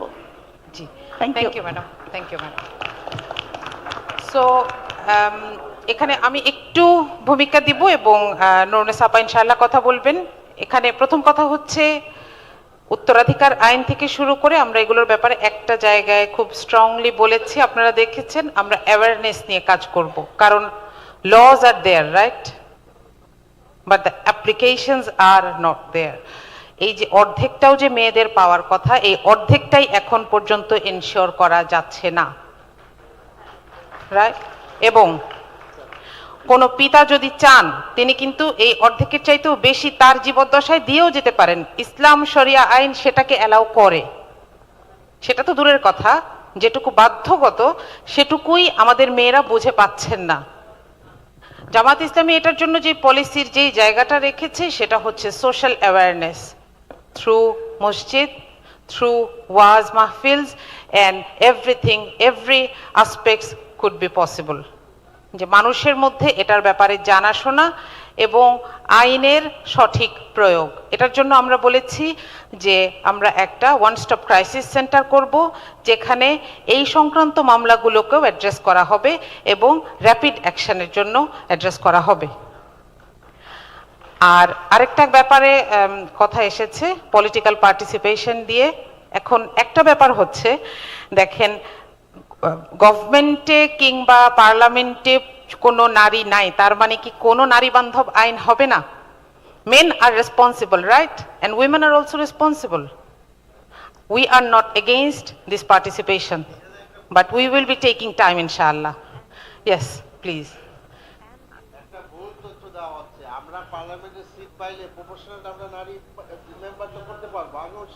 জি, আগেও ছিল।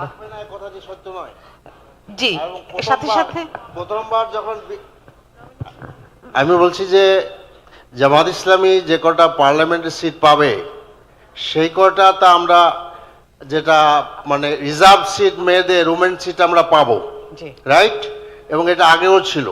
আরেকটি কথা বলতে চাচ্ছি যে বিএনপি যে বছর 200-এর উপরে আসন পেল সে বছরও কিন্তু বিএনপির ইসে কোনো নারী ক্যান্ডিডেট ছিল না। আমাদের প্রতি আশাটা খুব সুন্দর, এজন্য আমরা এনকারেজ করি, আমরা বলি যে আমাদেরকে সময় দেন, ইনশাল্লাহ আমরা নিয়ে আসবো। গোটা ইলেকশন প্রসেসটা নারী বান্ধব নয়, আমরা নিজেরা ইলেকশন করে দেখছি। আমি একজন candidate, is very cumbersome business for a women to work in a constitutive যেখানে 2টা থানা আছে এবং 20টারও বেশি বা 30টা মানে 25টা আপনার ইউনিয়ন, সব কিছু মিলে আমরা মনে করি যে আমরা সময় নিচ্ছি এবং ইনশাল্লাহ আমরা আসবো। আর জি, থ্যাংক ইউ। তো এই কোয়েশ্চেনের আরেকটু উত্তর দেওয়ার জন্য আমরা একটু নুরুন্নেসা সিদ্দিকা আপার কাছে যেতে চাই।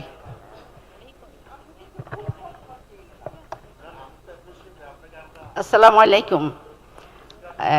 আপার আমি শরিয়া আইন দিয়ে শুরু করছি। শরিয়া আইনের ব্যাপারে সবচেয়ে বেশি প্রশ্ন আমাদের ভাই বোনদের মধ্যে কাজ করছে। আসলে দেশের যে প্রচলিত আইন সে আইনটাকে মেনে চলার জন্যই আমরা কিন্তু প্রতিশ্রুতিবদ্ধ, এবং সে আইনটা যথাযথভাবে মেনে চলা, আইনের সুষ্ঠু প্রয়োগ করা এবং অপপ্রয়োগ না করা, এই বিষয়টাতে আমরা কমিটেড। আর তারপরে শরিয়া আইন তো আল্লাহর পক্ষ থেকে এসেছে, সেখানে কোনো পরিবর্তন নাই এবং মানবতার কল্যাণের জন্য। কিন্তু এই কথাটা আমাদের বর্তমান বিশ্বকে বোঝানো যাচ্ছে না, এবং তারা শরিয়া আইনের কথা বলে ভীতি সৃষ্টি করছে যাতে করে ইসলামের বিরুদ্ধে মানুষ চলে যায়। তো আমরা শরিয়া আইন প্রয়োগ করতে হলে আমরা ওইভাবে প্রয়োগ করব না, বরং মানুষের মন মানসিকতা যখন পজিটিভ হবে এবং ন্যায় ইনসাফের দিকে মানুষের এটা আসবে, তখন সেটাকে আমরা শরীয়ত কি বলে ওই পয়েন্টটা আমরা তুলে ধরবো। এবং কনসেন্ট ছাড়া, আমাদের জনগণের কনসেন্ট ছাড়া আমরা কখনোই শরীয়তের কোনো বিধানকে বাস্তবায়ন করতে পারবো না। আমরা রাসূল সাল্লাল্লাহু আলাইহি ওয়াসাল্লামের জীবনও কিন্তু এটাই দেখি। মাক্কি জীবনে 13 বছর ইসলাম প্রচার হয়েছিল, কিন্তু তারপরেও সেখানে কিন্তু ইসলাম প্রতিষ্ঠা হয়নি। তার কারণ জনগণের সেখানে ছিল না, পার্টিসিপেশন ছিল না fully.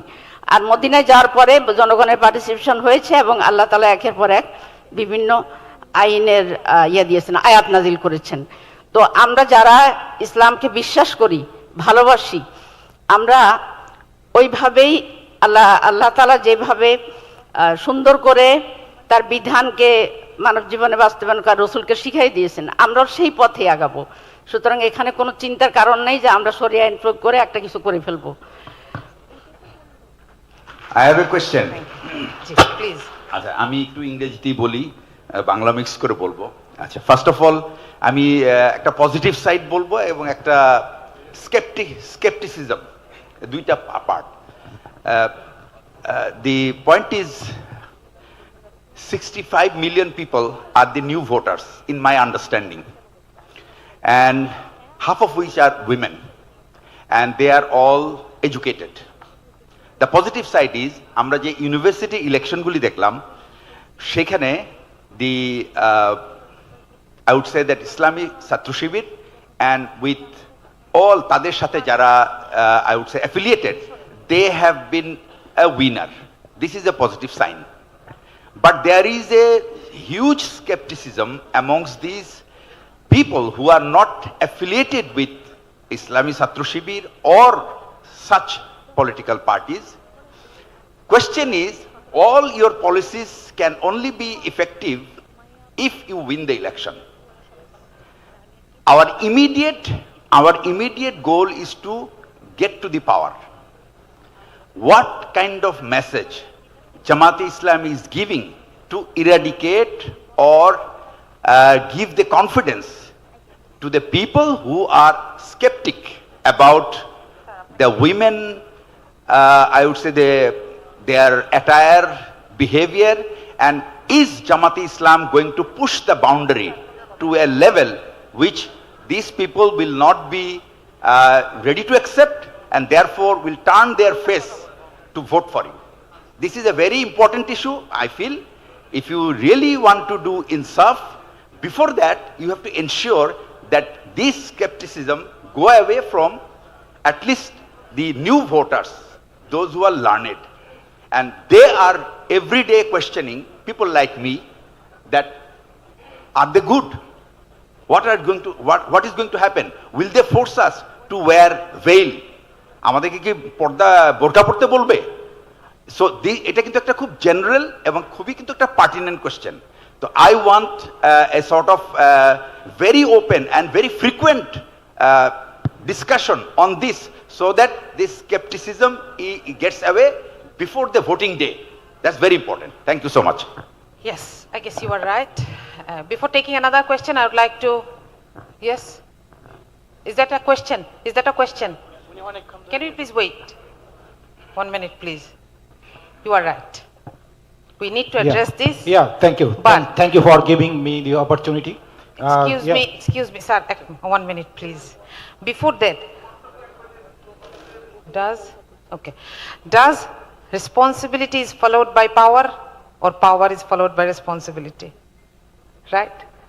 So if I am not in good number in front of people, how do I show that who am I? Right? So I would like to go to Dr. Ferdowsa Khanum Bokul for the answer of this question. Thank you. যিনি এইমাত্র প্রশ্ন করলেন তাকে, উনি বলছেন যে আমরা এড়িয়ে যাচ্ছি। তো এইখানে আমি একটু ওই কথাটা মার্দিয়া মমতাজ শেয়ার করেছে, আমি আবার বলছি, বিগত 15-17 বছর পর্যন্ত আওয়ামী শাসন আমলের এই দুঃসহ নির্যাতনের সময়ও বাংলাদেশ জামাত ইসলামীর মহিলা বিভাগরা সরাসরি নির্বাচনে অংশগ্রহণ করেছে। আমি একটু তার তথ্যগুলি দিতে চাই। সেটা হচ্ছে, এই নির্বাচনে ভাইস চেয়ারম্যান হিসেবে সরাসরি নির্বাচনে অংশগ্রহণ করে নির্বাচিত হয়েছেন 48 জন মহিলা এবং তারা দায়িত্ব পালন করেছেন। কমিশনার হয়েছিলেন 38 জন মহিলা এবং ইউপি মেম্বার হিসাবে নির্বাচিত হয়েছিলেন 116 জন মহিলা। তো আমি বলতে চাই যে আমরা আসলে বিগত 16 বছর আপনারা জানেন আমরা এক জায়গায় বসে কথা বলতেও পারিনি, আমরা প্রকাশ্যে আসতে পারিনি, আমরা এই রাজনীতির যে প্রকাশ্য ময়দান সেখানে অংশগ্রহণ করতে জামাত ইসলাম পারেনি। তো ইনশাল্লাহ সামনের দিনগুলিতে জামাত ইসলাম সেই অংশটা নিবে। এবং আপনি নিজেই উল্লেখ করেছেন বিশ্ববিদ্যালয়ের কথা, সেখানে বিশ্ববিদ্যালয়ের ছাত্রী সংস্থা মেয়েরা অত্যন্ত দক্ষতার সাথে সেখানে অংশগ্রহণ করেছে, বিজয়ী হয়েছে, দায়িত্ব পালন করছে। ইনশাল্লাহ জামাত ইসলামের মহিলারাও দায়িত্ব পালন করবে এবং দক্ষতার সাথে ইনশাল্লাহ দায়িত্ব পালন করবে। আরেকটি কথা বলতে চেয়েছিলেন পোশাকের ব্যাপারে, যে নারীদেরকে জামাত ইসলামী পোশাকের ব্যাপারে বোরখা পরা বা এই ধরনের কোনো পোশাকে বাধ্য করবে কিনা। আমরা জানি খোদ আল্লাহ সুবহান তাআলা ইসলামের কোনো বিধান কারো উপরে জোর করে চাপিয়ে দিতে বলেন নাই। রাসূলুল্লাহ সাল্লাল্লাহু আলাইহি ইসলাম কোনোদিনও কারো উপরে ইসলামের বিধান জোর করে চাপিয়ে দেন নাই। সো জামাত ইসলামী কেন এই কাজটি করবে, এবং এর একটি বাস্তব দৃষ্টান্ত আমরা দেখেছি ঢাকা বিশ্ববিদ্যালয় সহ সারা বিশ্ববিদ্যালয়ের জেনারেল ছাত্রীরা ছাত্র শিবিরকে বিপুল ভোটে বিজয়ী করে প্রমাণ করেছে ছাত্র শিবির হচ্ছে তাদের জন্য সবচেয়ে সেফগার্ড, যারা তাদেরকে পোশাক থেকে শুরু করে কোনো কিছুর ব্যাপারে তাদের উপরে কোনো নির্যাতন করবে না, জোর করে চাপিয়ে দিবে না, তাদের ক্ষমতা কেড়ে নিবে না, এবং তারা প্রকাশ্যে বারবার সেটা প্রকাশও করেছে যে আমরা একমাত্র নিরাপদ বোধ করি ছাত্র শিবিরের কাছে। So I think Jamaat Islami ইনশাল্লাহ যদি তাদের সুযোগ আল্লাহ সুবহান তাআলা দেন, দে উইল প্রুভ ইনশাল্লাহ যে তারা মহিলাদেরকে সমান তালে সমানভাবে সর্বক্ষেত্রে কাজে লাগিয়ে তাদের দক্ষতাকে প্রমাণ করার সুযোগ দিবে ও নিরাপত্তা সহকারে। Thank you so much. Throughout my career, I have had the privilege of working across diverse sectors, both locally and internationally. My experience spans from top to down. সে আইনটা যথাযথভাবে মেনে চলা, আইনের সুষ্ঠু প্রয়োগ করা এবং অপপ্রয়োগ না করা, এই বিষয়টাতে আমরা কমিটেড। আর তারপরে শরিয়া আইন, শরিয়া আইন তো আল্লাহর পক্ষ থেকে এসেছে, সেখানে কোনো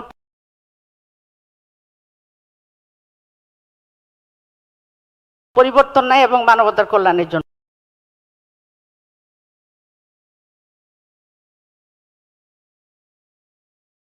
Collaboration with prominent international organizations I have served. Sir, any comment? Comment Any comments or remarks? Okay. Comments. This presentation is very nice and explanatory. I think so. It is a very good presentation, and if you any question, you can do that one. So now I'm requesting Dr. S.M. Khaliduzzaman, who is a member candidate from Dhaka 17. So I'm requesting Dr. S.M. Khaliduzzaman to have some comment.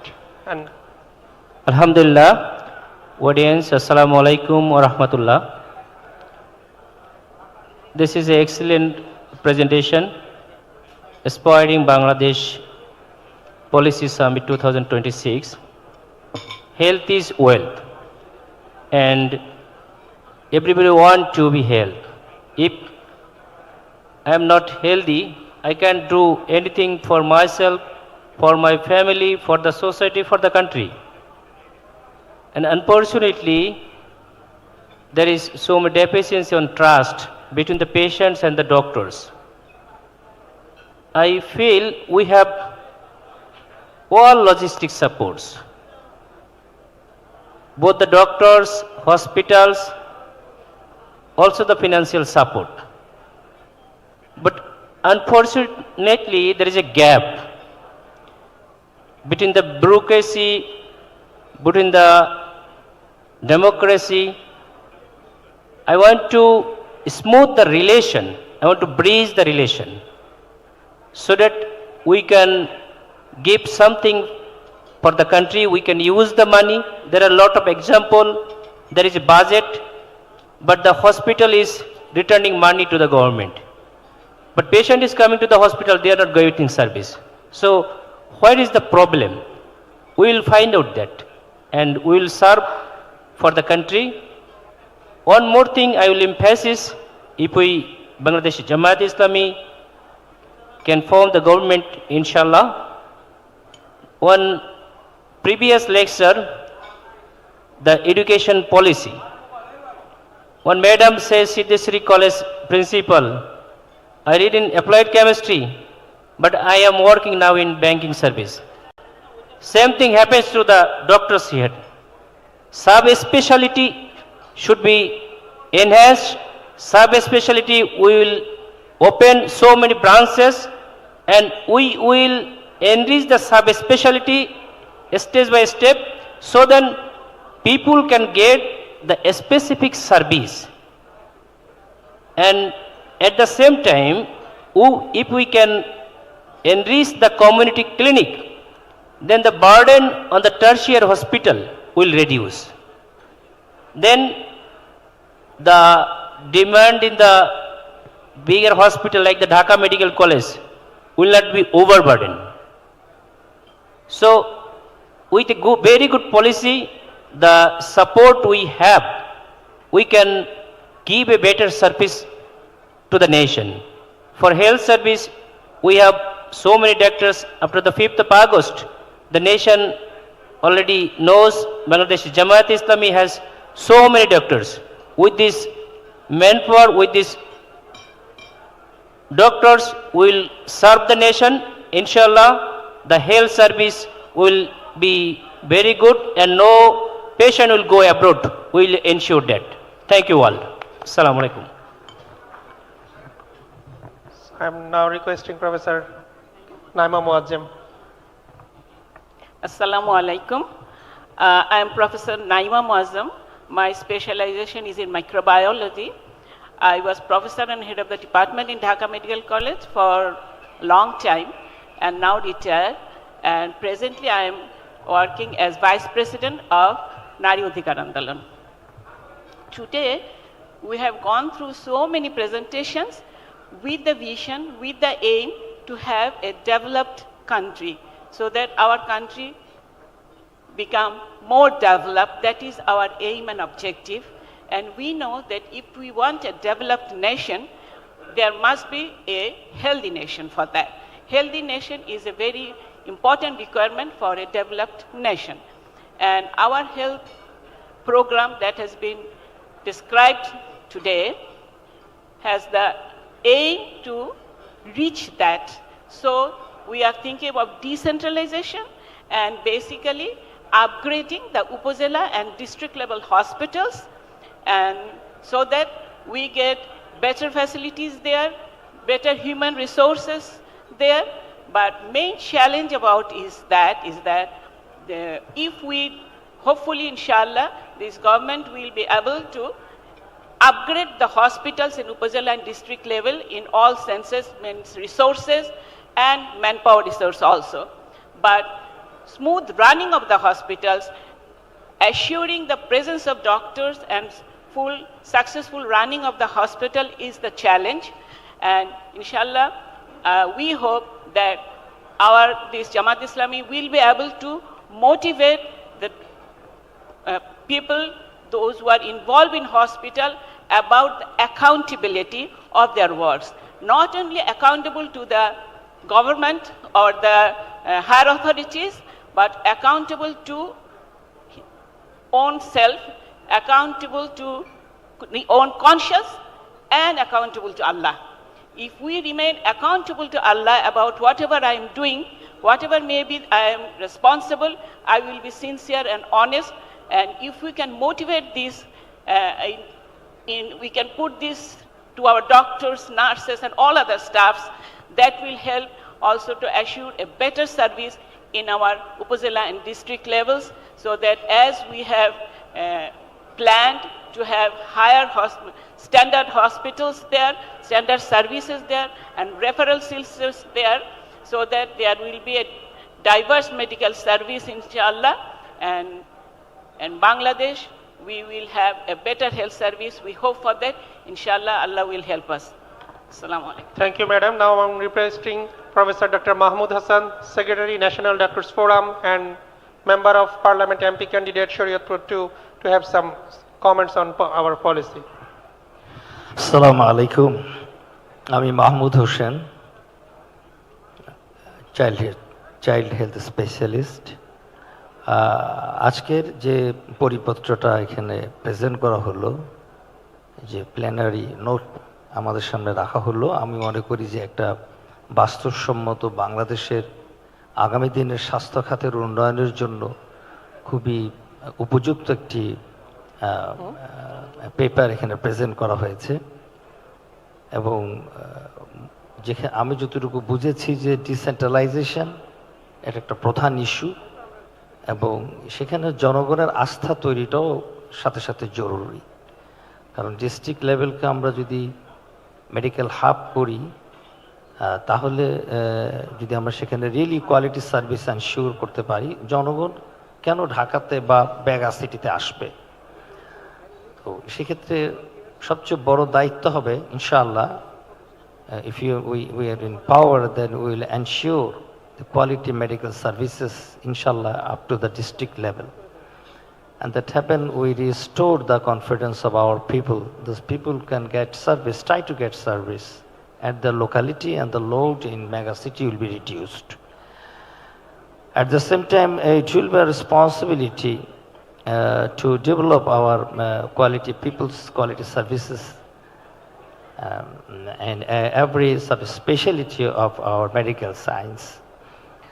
And secondly, that I would like to say that we must establish, we will establish inshallah a good governance, এবং ইনশাআল্লাহ আমরা স্বাস্থ্য খাতে দুর্নীতিকে না করে দেবো ইনশাআল্লাহ। ইনশাআল্লাহ কোনো রকম দুর্নীতি যেন আমাদেরকে স্পর্শ না করে, সেক্ষেত্রে আমাদেরকে ভীষণ রকম সতর্কতা রাখতে হবে, সার্ভিলেন্স রাখতে হবে, মনিটরিং সিস্টেম ঠিক করতে হবে, এবং পাশাপাশি এখন যে সিচুয়েশন, যে বাংলাদেশের জনগণের সাথে চিকিৎসকদের এবং স্বাস্থ্য ব্যবস্থাপনার যে দূরত্ব তৈরি হয়ে আছে, সেটা আমি মনে করি যে দুই পক্ষেই এটার জন্য আরও মনোযোগ দাবি রাখে, দুই পক্ষেরই মনোযোগ দিতে হবে এবং এই দূরত্বটা কমিয়ে এনে মানুষের আস্থার প্রতীক হতে হবে। সে কাজটা আমরা করব।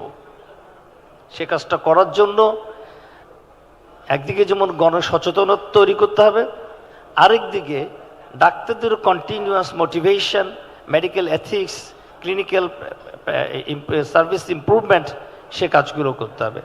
তো সে সবগুলো কথাই আমি দেখেছি যে এই পেপারটাতে আছে। কিছু জিনিস হয়তো আরও একটু আমাদেরকে পিক আপ করে আরও শক্ত করে বলতে হবে, এবং আমাদের প্রধান কাজ হবে ডিস্ট্রিক্ট লেভেলকে মেডিকেল হাব করা, আমাদের কাজ হবে দুর্নীতিকে না করা, আমাদের কাজ হবে গণসচেতনতা তৈরি করা, পাশাপাশি চিকিৎসকদেরকেও আরও বেশি করে ফ্রেন্ডলি হতে হবে ফর দেয়ার ওন পিপলস। সেক্ষেত্রে একটি জিনিস আমি বলে রাখা খুব জরুরি, কারণ গভর্নমেন্ট লেভেলে যেটা দাঁড়ায় সেটা হলো যে উপজেলা হেলথ কমপ্লেক্স, ডিস্ট্রিক্ট হেলথ কমপ্লেক্সের এত পেশেন্টের লোড যে ডাক্তাররা আসলে প্রপারলি অ্যাটেনশন দিতে হিমশিম খায়। সে জায়গাটা আমাদের চিকিৎসক সংখ্যা বাড়াতে হবে। তো বর্তমানে বাংলাদেশে ডাক্তার, এখন আমাদের কাছে স্ট্যাটিস্টিক্স হলো যে ডাক্তারের প্রয়োজন আমাদের পপুলেশন অনুযায়ী 1,03,500 মতো অ্যাটলিস্ট। সেখানে কোন স্টাডিতে বলা হয়েছে 72,000 আছে ক্লিনিক্যাল সার্ভিস দিচ্ছে, কোন স্টাডিতে বলা হচ্ছে 86,675 জন, মানে অ্যারাউন্ড 20% গ্যাপ আছে। এর চেয়ে তো বড় গ্যাপ আছে নার্স এবং মিড ওয়েফারি লেভেলের, যে আমাদের মিড লেভেলের হেলথ ওয়ার্কার আছে। পপুলেশন অনুযায়ী প্রয়োজন হলো 3,10,500 জন ওয়ার্কার এই লেভেলটাতে, নার্স এবং মিড ওয়েফারি। সেখানে আছে 56,734 জন। তাহলে আমাদের গ্যাপ এখানে 82%। তো 82% গ্যাপ নিয়ে সার্ভিস এনশিওর করা কত কঠিন। এবং আরেকটা জিনিস যেটা আমাদেরকে করতে হবে সেটা হলো ইন্টিগ্রিটি, সার্ভিসের ইন্টিগ্রিটি। আমাদের এখানে ফ্যামিলি প্ল্যানিং আছে, আমাদের এখানে মেডিকেল এডুকেশন, আমাদের এখানে প্রাইমারি হেলথ কেয়ার, নানা ভাগে ভাগ হয়ে আছে। এগুলোকে ইন্টিগ্রিটির মধ্যে আনতে হবে। আমরা সে কাজটা করবো ইনশাআল্লাহ। আমি question, now I'm requesting if there is any question, if anyone has any question, volunteer please. Give the mic. Give mic. Yes sir.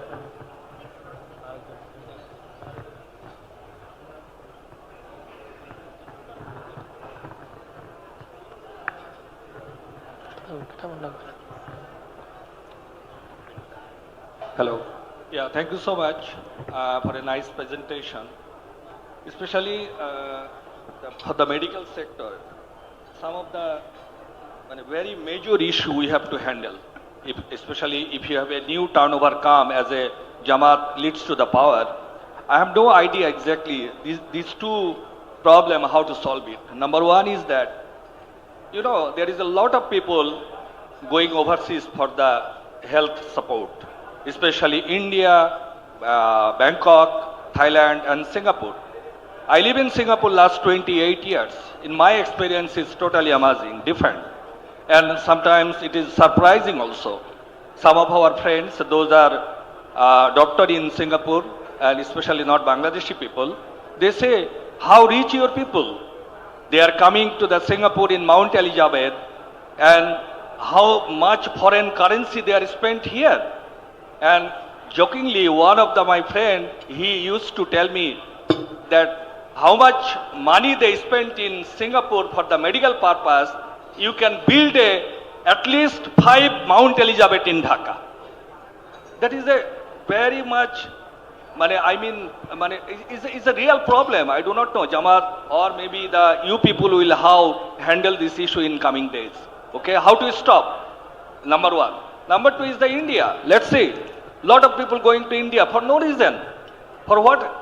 Our physician, our doctors, they are capable enough to address the issue, but they are going because they are getting the more foreign currency. India is earning the more foreign currency from Bangladesh than any part of the Asia, any other country of the Asia. I don't know. You have to, very pragmatic way, you people has to come out the idea and address this issue so we can save our foreign currency, we can save our people, and especially the poor people. They are selling lot of things and going to India and Bangkok and Singapore for the sake of the better treatment. At least we have to handle this. The details we can work out later on. Second one is doctors' issue here in Bangladesh. We have to talk to the practical way, not but theoretical way. Lot of doctors, they are taking I am not use the word bribe, but they are taking the lot of facilities from the pharmaceutical company, and they are just write down their medicine name. You see, this is a very common issue. If you go to any doctor chamber and come out, there is a lot of representative people, they are holding your prescription and say, they really write down or not. I don't know. You are very much aware about that because I don't stay in Bangladesh permanently. I used to come and go, but I have seen my own eyes. Especially these two issues is my idea. Suddenly when I came out here and I am listening from you, you people has to come out the very pragmatic and effective solution for the sake of the great interest of the people of Bangladesh. An earlier session for the quality education, I never get opportunity to question, but I just raise up the issue. Quality education and skill education, we need the necessary things. You know, the first things, we have to stop the teachers' politics. Teachers' politics, one of the sickness politics in Bangladesh, it destroys the education, especially the higher education. And second thing is that quality education. There is a lot of issue. There is a lot of PhD holder.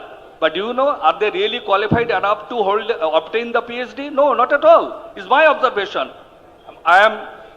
Presently I am the one of the founder and trustee board chairman in Shamogdu Management University. So I am facing, I just interviewed more than 50 PhD, but honestly speaking, I am not find the qualified single PhD. Okay, so quality education and skill education, you have to treat. And last but not the least is that English language, because our main problem is that we are not skilled enough to talk, write, and presentation about by the English language. Okay, from the very early days, we have to address this issue also. Thank you so much. Thank you. Thank you for your two questions. So, for first question answer, we have big no for all commission-based practice. We already mentioned is in our policy, there will be big no for all commission-based practice in health sector. Okay, and second question already we showed in policy, we will have an direct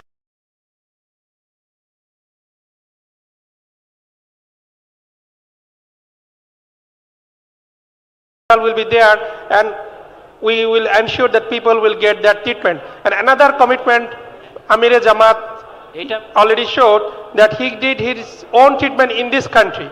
And in our Ishtihar, we mentioned all MP candidates who will be elected from Bangladesh Jamaat Islami, they will give privilege, priority to take their health service in this country.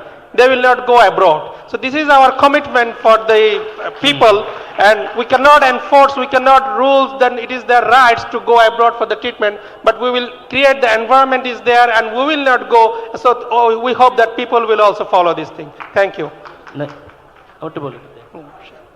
I think the question session, it's a small presentation, and I appreciate your questions. I think it's a short presentation, and it's very much important for all the people of the nation also, what the question arises. First of all, what he asked me, the question, people are going outside, India, Singapore. If we can, one of my hospital, Bangladesh Fertility Hospital, for fertility treatment, most of the people usually go abroad. But within 5 years, I established a hospital, a specialized hospital, fertility hospital. Mostly around 60% people now do not go to India. Moreover, almost 20 countries, from 20 countries, people come to my hospital for the treatment. So I have established the example, so we are capable enough to serve the people of Bangladesh. And at the same time, if we become honest, if we give service, we can build the relation with the patients. Patients do not go outside, do not go abroad in future. In every aspect, Bangladesh Jamaat Islami will establish the example, inshallah, in future. There will be no patient abroad. In respect that, people will come, even he or she is sick in other country, they will come to Bangladesh to take the service. And they will meet their relatives, families also. We are hopeful so enough. Thank you. Next question, can you, sir, pharmaceuticals নিয়ে যেটা বলেছেন সেটা হলো আমরা জামাতের পক্ষ থেকে সারা দেশের ডাক্তারদেরকে মেডিকেল এথিক্সের উপরে মোটিভেশনাল প্রোগ্রাম করছি লাস্ট 2 ইয়ার্স, এবং আমরা মনে করি যে এজন্যই আমি বলেছিলাম আমার কমেন্টসে যে আমরা সিরিজ অফ মোটিভেশনাল প্রোগ্রাম আমাদেরকে করতে হবে, এবং সেটা জনসচেতনতা বৃদ্ধির জন্যও করতে হবে। আর আপনারা যেটা বলছেন আমরা স্ট্রংলি এটাকে না করি, এবং আপনারা জানেন যে কিছুদিন আগে আমাদের deputy chief doctor Syed Abdullah Mohammad Taher একটা প্রোগ্রামে, ডাক্তারদের একটা প্রোগ্রামে ফার্মাসিউটিক্যালস কোম্পানি নিয়ে মন্তব্য করতে যে উনি জনৈক্য চিকিৎসকের কিছুটা বলবো যে উগ্র আচরণের মুখোমুখি হন। সত্যটা বলতে চেয়ে আমরা আসলে ওই সত্যটাই লালন করি। আমরা মনে করি যে আমরা ক্ষমতায় আসলে ফার্মাসিউটিক্যাল ইন্ডাস্ট্রিগুলোর বাজেট অ্যানালাইসিস করব, সেই বাজেটের কত পার্সেন্ট কোথায় যায় সেটা আমরা দেখব। অ্যাট দ্য সেম টাইম আমরা যখন প্রাইস ফিক্সড করব এবং এসেনশিয়াল ড্রাগের লিস্টটা যেটা আমাদের প্রেজেন্টার বলেছে আমরা বাড়াবো, তখন কিন্তু আন্ডার দ্য টেবল কোনো ধরনের লেনদেন করতেও ফার্মাসিউটিক্যালস কোম্পানিগুলোর কষ্ট হবে, কারণ আমরা তো দেখতে চাইবো বাজেট অ্যালোকেশনটা, এবং সে অনুযায়ী আমরা ঔষধের প্রাইস নির্ধারণ করব। তখন অটোমেটিক্যালি এগুলো কমে যাবে। এগুলো আমরা নিজেরা যেহেতু কমিটেড, এবং আমরা এখনই এই করাপ্টেড সিচুয়েশনও আমাদের চিকিৎসকরা ভালো এক্সাম্পল সেট করছে সারা দেশে, সুতরাং we are very confident that we are able to control all these odd situations, inshallah. The next question. Yes, please. Thank you. Thank you for giving me opportunity. My question is regarding the women's health. We know that the access to ministerial health in country, according to our national statistics, less than 70% women are getting access to ministerial product. Thanks our university's leaders have taken many initiatives to solve it. I think the Jamaat Islam can solve this problem in the first 3 months once they are elected. It's a simple solution if they adopt the locally invented, reusable, biodegradable sanitary pad. Then you can ensure the education of girls, those who are getting dropped out from the schools, not getting access to pad. So I think Jamaat manifesto can include that they can ensure the access to sanitary pad to all 35 million menstruating women in first 3 months with a local solution. We need not to import from outside the country. So we have a solution in the country. Even this is UN accepted, so you can do that. Thank you. Another question, if you allow, we heard about that. There was the digital health. I think you have this is in your mind, but maybe if you disclose, then find how we are addressing the AI to solve the upcoming health problem. I know we know that our neighboring country, including China, they have a best practice in introducing the digital health AI in solving the health services. Thank you. Thank you for your recommendation. And for second question, AI-based health service, we have been planned for, in our country, we don't even have a robotic service yet available. So our government, if we form, inshallah, we will start robotic health service in our health system. And of course, with laws, we will introduce AI as the world. It is not still recommended, it is in trial basis. Inshallah, we will keep it in mind. Thank you. Any next question? One person, one card. That will be the starting point. Assalamu alaikum. I want to speak.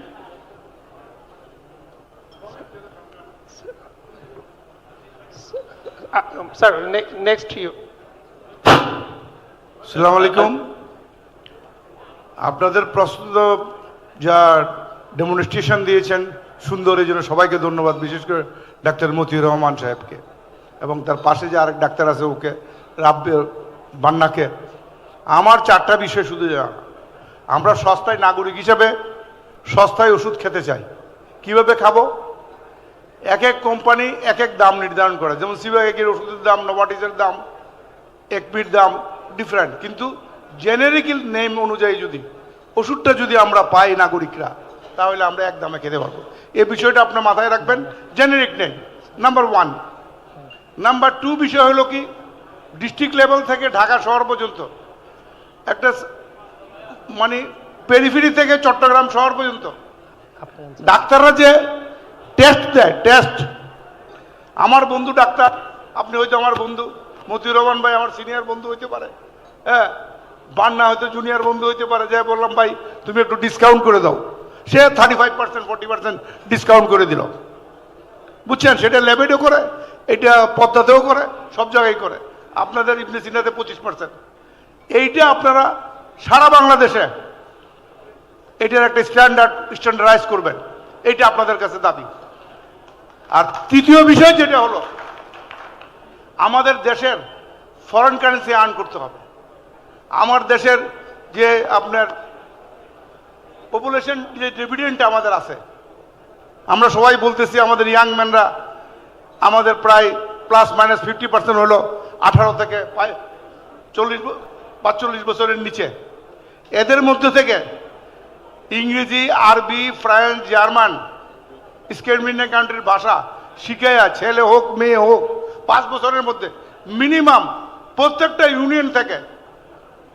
অন্তত 100 করে পোলা যদি আমরা পাঠাইতে পারি 8,500 আপনার union পরিষদ আছে বাংলাদেশে আপনি হিসাব করেন তাহলে আমাদের কি হবে ফরেন কারেন্সি আসবে কেয়ার গিভারের কানাডাতে ডিমান্ড আমেরিকাতে ডিমান্ড ইউরোপের ডিমান্ড সব দেশে ডিমান্ড এগুলো যদি আপনারা করতে পারেন আমার দেশের ফরেন কারেন্সি আসবে এই 4টা বিষয় এই তিনটে বিষয় বললাম আর 4 নম্বর বিষয় হলো কি ডাক্তাররা ইউনিয়ন লেভেলে থাকতে চায় না থানা লেভেলে থাকতে চায় না আগে তো মনে করেন 80-র দশকের আগে যারা প্রফেসর আছেন আমার মাফ করে দিবেন আমি সাধারণ শিক্ষিত মানুষ চট্টগ্রাম বিশ্ববিদ্যালয়ে পড়াশোনা করছি আমরা লড়াই সংগ্রাম করা লোক এখন বিষয়টা হলো কি ডাক্তাররা প্রফেসর হইয়া ওই ভাইভাতে ফেল করাই দিত এফসিবিএস পাস করাইতো না যারা সিনিয়র মানুষ আছে উনি বলতে পারবে এগুলি বন্ধ করতে হবে বেশি বেশি কনসালটেন্ট বানাইতে হবে বেশি বেশি কনসালটেন্ট বানাইতে হবে বানায়া ওদেরকে থানা লেভেলে দিতে হবে মিনিমাম 5 বছর ডাক্তাররা এমবিবিএস পাস করার পরে হিউক্রেটাসের ওথ নেয়, এই ওথ কেউ পালন করে না। ওইখানে যে জয়েন করার পরে আবার সিভিল সার্জনের সাথে লাইন করে সে ডিস্ট্রিক্ট লেভেলে চলে আসে। এগুলি বন্ধ করতে হবে। ধন্যবাদ সকলকে। এটা যদি বন্ধ করতে পারেন, বাংলাদেশের জনগণ আপনাদেরকে আল্লাহর কাছে দোয়া করবে ব্যস্ত যাওয়ার জন্য। আসসালামু আলাইকুম। অসংখ্য ধন্যবাদ অত্যন্ত গুরুত্বপূর্ণ জনগুরুত্বপূর্ণ প্রশ্নগুলো করার জন্য। তা আমি শুরুটার উত্তর বড় ভাইকে বলবো যে প্রথম যে প্রশ্নটা করেছেন সেটা কিন্তু আমি আমার আরেকটা প্রশ্নের উত্তরে বলে ফেলেছি। আমরা প্রপার মনিটরিংটা করব ঔষধ কোম্পানিগুলোকে। ডেফিনেটলি আমরা তাদের বিদেশের বাণিজ্য করার পথ আরও সহজ করব যেন তারা সব দিকে ভালো থাকে, কিন্তু ঔষধের দাম যেন কন্ট্রোলে থাকে এবং কোয়ালিটি যেন ঠিক থাকে। 2 নম্বর যেটা বিষয় যেটা বলছেন যে কি বললো 2 নম্বরটা? হ্যাঁ জি, ওইটা তো ওষুধের নাম জেনেরিক নাম, সেটা খুব ভাইটাল ইস্যু না। ইউনিয়ন লেভেলে ডাক্তার কেন থাকে না? আসলে যেটা হয়েছে যে আমি বলবো না যে ডাক্তাররা যে কন্ডিশন আছে সেটা সব ঠিক আছে, সেই দাবি আমি করছি না, কিন্তু পাশাপাশি আরেকটা জিনিসও দেখতে হবে যে ডাক্তারদের থাকার মতো অবস্থাটা আমাদেরকে তৈরি করতে হবে। তা আমরা যখন উপজেলা লেভেলকে স্ট্রেংথেন করব, আমরা যখন জেলা ডিস্ট্রিক্ট লেভেলকে মেডিকেল হাব করার কথা বলছি, তাহলে ডেফিনেটলি সেটার সাপ্লাই চেইন তো উপজেলা লেভেল থেকে যাবে বা ইউনিয়ন সাব সেন্টার থেকে যাবে। তা আমাদের টার্গেট থাকবে উপজেলা হেলথ কমপ্লেক্স পর্যন্ত কনসালটেন্ট যেন ঠিকমতো থাকে সেটার ব্যবস্থা করা, এবং সেজন্য যে সাবসিডি দেওয়া দরকার সেটাও তাদেরকে দিতে হবে। একই সাথে কিন্তু বুঝতে হবে, যেমন আপনারা আজকে 6টা পেপার প্রেজেন্ট হয়েছে, অন্তত 3টা পেপারে হেলথের কথা এসছে। তার মানে আমরা যেটা বলতে চাই যে health should remain in all policies. আপনি যদি এডুকেশন পলিসি ঠিক করেন তাহলে উপজেলা লেভেলে আপনার টিচিং ইনস্টিটিউট থাকবে, ডিস্ট্রিক্ট লেভেলে ভালো টিচিং ইনস্টিটিউট থাকবে, প্রফেসর সাহেবরা, কনসালটেন্ট সাহেবরা, ডাক্তার সাহেবরা তাদের বাচ্চাদেরকে তার কাছে রেখেই লেখাপড়া করার সুযোগটা পাবে। আসলে এগুলো কিন্তু সাইমুলটেনিয়াসলি হ্যান্ড টু হ্যান্ড ডেভেলপমেন্টের বিষয়, এবং সেগুলো সব এনশিওর করার জন্যই জামাত তার জনবান্ধব প্রকল্পগুলো হাতে নেবে, যেটা আপনারা আজকে 6টা পেপারে দেখেছেন। আর ঔষধের দাম এবং কোয়ালিটি এটা শুধু মনিটরিং উইল এনশিওর। আর কি প্রশ্ন করছো উনি?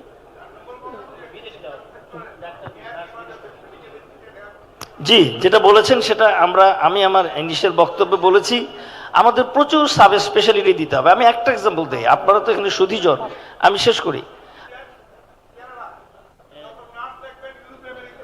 জি আমি জানি, আমি বিদেশে চাকরি করে এসেছি। জি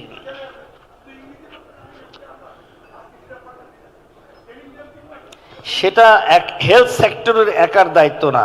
যেগুলো বলেছেন এডুকেশন সিস্টেম ঠিক করা, ল্যাঙ্গুয়েস্টিক ডেভেলপমেন্ট করা, এটা কিন্তু একা হেলথের কাজ না, বরং এটা মোস্টলি এটা depends on our education sector, এবং ওনারা সেগুলো বলেছে। Already in morning employment session and in education system there is a plan, not only degree will be there will be skill incorporation there and language will be there, so that our people can go outside and then they can work.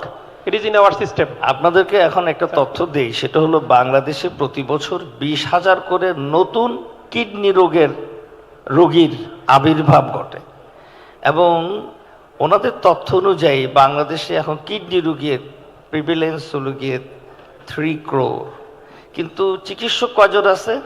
Registered specialised নেফ্রোলজিস্টের সংখ্যা হলো 420 জন। So আমরা সহজেই গ্যাপটা বুঝতে পারি। সেজন্য আমি আমার ইনিশিয়াল কমেন্টসে বলেছিলাম যে আমরা প্রচুর সাব স্পেশালিটি তৈরি করব, এবং যে আশঙ্কাটা করছেন যে বড় বড় প্রফেসররা পাশ করাবে না, আমরা সেই পরিবেশটা ঠিক করব যেন। আমি এটা মনে করি না যে পরিস্থিতি এত খারাপ। ইভেন দেন আমরা আরও ইনস্টিটিউট তৈরি করব, মেডিকেলগুলো যাতে সাব স্পেশালিটির পোস্ট গ্রাজুয়েশন আমরা কোর্সগুলো ঠিকমতো রান করাবো, এবং পেরিফেরিতে আমরা আমাদের যে আমাদের যে টিচার্স তারা যেন থাকে, সে ফ্যাসিলিটিসগুলো তৈরি করব। এতে করে একটা হলিস্টিক অ্যাপ্রোচে হলিস্টিক ডেভেলপমেন্ট হবে ইনশাআল্লাহ। Assalamu alaikum. আমি Mohammad Rafiqul Haq. I want to say about the healthcare policy framing system. Other than the medical services and doctors, I want to say something about the pharmaceutical industries and quality of medicine. You know, the quality and safety of medicine and the pharmaceutical industry is very important for healthcare policy framing. But so far the pharmacy industries and quality and safety of pharmaceutical products in Bangladesh are quite good. It's comparable to world class. We are exporting to more than 140 countries around the world. So our quality is judged by US FDA, UK, MHRA, TGA, Australia. All regulatory bodies are testing and giving certificate to us. But one challenge is, I want to mention one challenge is to the upcoming government, because the TRIPS regulation, you know, that TRIPS regulation is going to be effective on November 2026. So the patent exemption to pharmaceutical industry is going to over in November 2026. You know, as soon as possible the patent exemption will be stopped, then the price of medicine will be increased 2 to 3 times. Because we have to pay price for the patented raw materials, very important. So the important issue is that how we are going to face the challenges of this exemption patented. You know that pharmaceutical industries were supposed to get the exemption up to 2033, but due to the graduation issue, 2026 is going to stop now. So what to do? This is the question to the coming government, how they are going to face the challenge. We have some suggestions, but this is not the forum to give suggestions. But I want to see, have you thought about it, how we are going to face the challenges of TRIPS regulation and patent exemption stopping? Thank you very much. Thank you for your question. Today we presented only 6 policy. We had 19 policy, and one of the important policy was industry and regarding business. So that was not accommodated today. But to answer, we had in that policy, the business development and industrialist policy, we have a plan for the production of raw materials in our country, industry that will work on production of raw materials and that thing. So that is actually not in our health issue. Number 7 to 19 policy is still unpublished. You will get the answer in that session, inshallah. Excuse me. Hello. So our Abedi Jamaat is coming. We are waiting for him. Yes, please. Any more questions? Would you like to take one question? Yes, please. Assalamu alaikum. My name is Mohammad Yusuf. Wait. উত্তরটা দিবেন? নাম কি উত্তর দিবেন? হ্যাঁ, জি please. জি, আসসালামু আলাইকুম। না স্যার অ্যাকচুয়ালি উনি জি বলবেন কিছু? ঠিক আছে।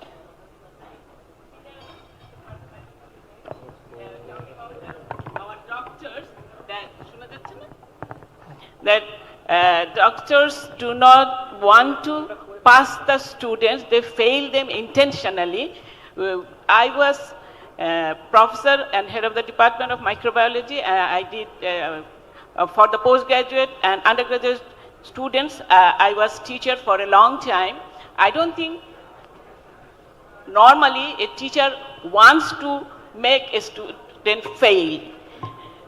But thing is that we have to increase the number of our medical resources, doctors, nurses. We have to increase the quantity is important, but we cannot compromise quality for quantity, because we have got so many medical colleges now, but if you don't think about the quality, then the doctors won't be of standard. We have got so many hospitals, so many laboratories, but a lot of them are not up to the standard.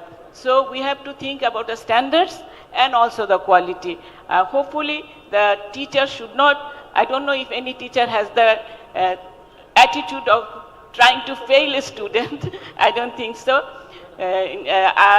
Anyway, quantity is important, quality is also important. We have to remember this. Thank you very much.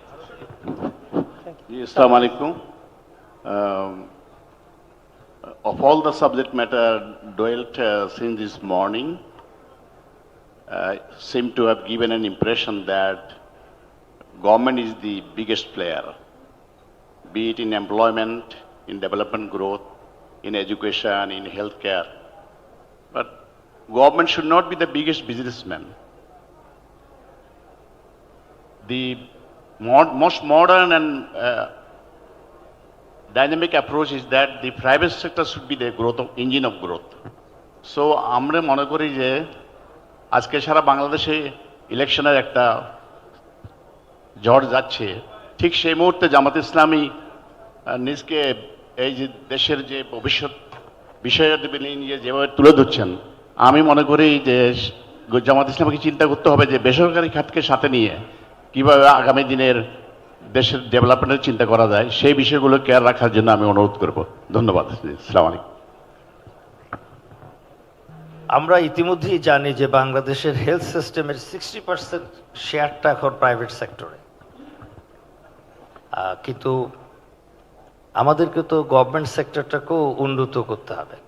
Government যিনি চালাবেন তার হাতে মূলত গভর্নমেন্টের অংশটাই বেশি, সেখানে regulations and impose করার এখতিয়ার তার বেশি। আর আমরা যেটা দেখছি যে আমাদের গভর্নমেন্ট সেক্টরই আমাদের সমস্যাটা বেশি, সেজন্য আমরা সেখানের কথা বেশি বলছি। তার মানে এই না যে আমরা রেগুলেশন ঠিক রাখবো না, আমরা প্রাইভেট সেক্টরকে উন্নত করতেও দিব, পাশাপাশি প্রাইভেট সেক্টরের রেগুলেশনও ঠিক করব, যেন সেখানে সার্ভিসটা ঠিকমতো এনশিওর হয়। আমাদের মাঝে মোহতারাম আমিরে জামাত উপস্থিত হয়েছেন, আমরা মোহতারাম আমিরে জামাতকে সম্ভাষণ জানাই এবং আমরা আমাদের আজকের এই থ্যাংক ইউ। সো লাস্টে একটা কথাই আমরা বলতে চাই যে স্বাস্থ্য সেবায় অন্তত একটা সেক্টরে বাংলাদেশ জামাত ইসলামী এই দেশে তার আস্থা অর্জন করেছে পথ প্রদর্শক রূপে। আমরা এই কমিটমেন্ট যে বেসরকারি খাতে যে আমরা যে আস্থা অর্জন করেছি, বাংলাদেশ জামাত ইসলামী সরকার গঠন করলে সরকারি স্বাস্থ্যসেবা ও পথ প্রদর্শক হিসেবে পরিলক্ষিত হবে ইনশাআল্লাহ। শেষ পর্যন্ত একটা কথা বলে যেতে চাই, জামাত ইসলামী সর্বক্ষেত্রে নর্মস এবং স্ট্যান্ডার্ড সেট করে রেগুলেট করবে, মনিটরিং করবে। Thank you. Thank you. Thank you so much for that wonderful presentation with constructive analysis and dynamic question and answer session. I would now like to invite on stage Amir Jamaat Dr. Shafiqur Rahman to present his closing remarks for today's session.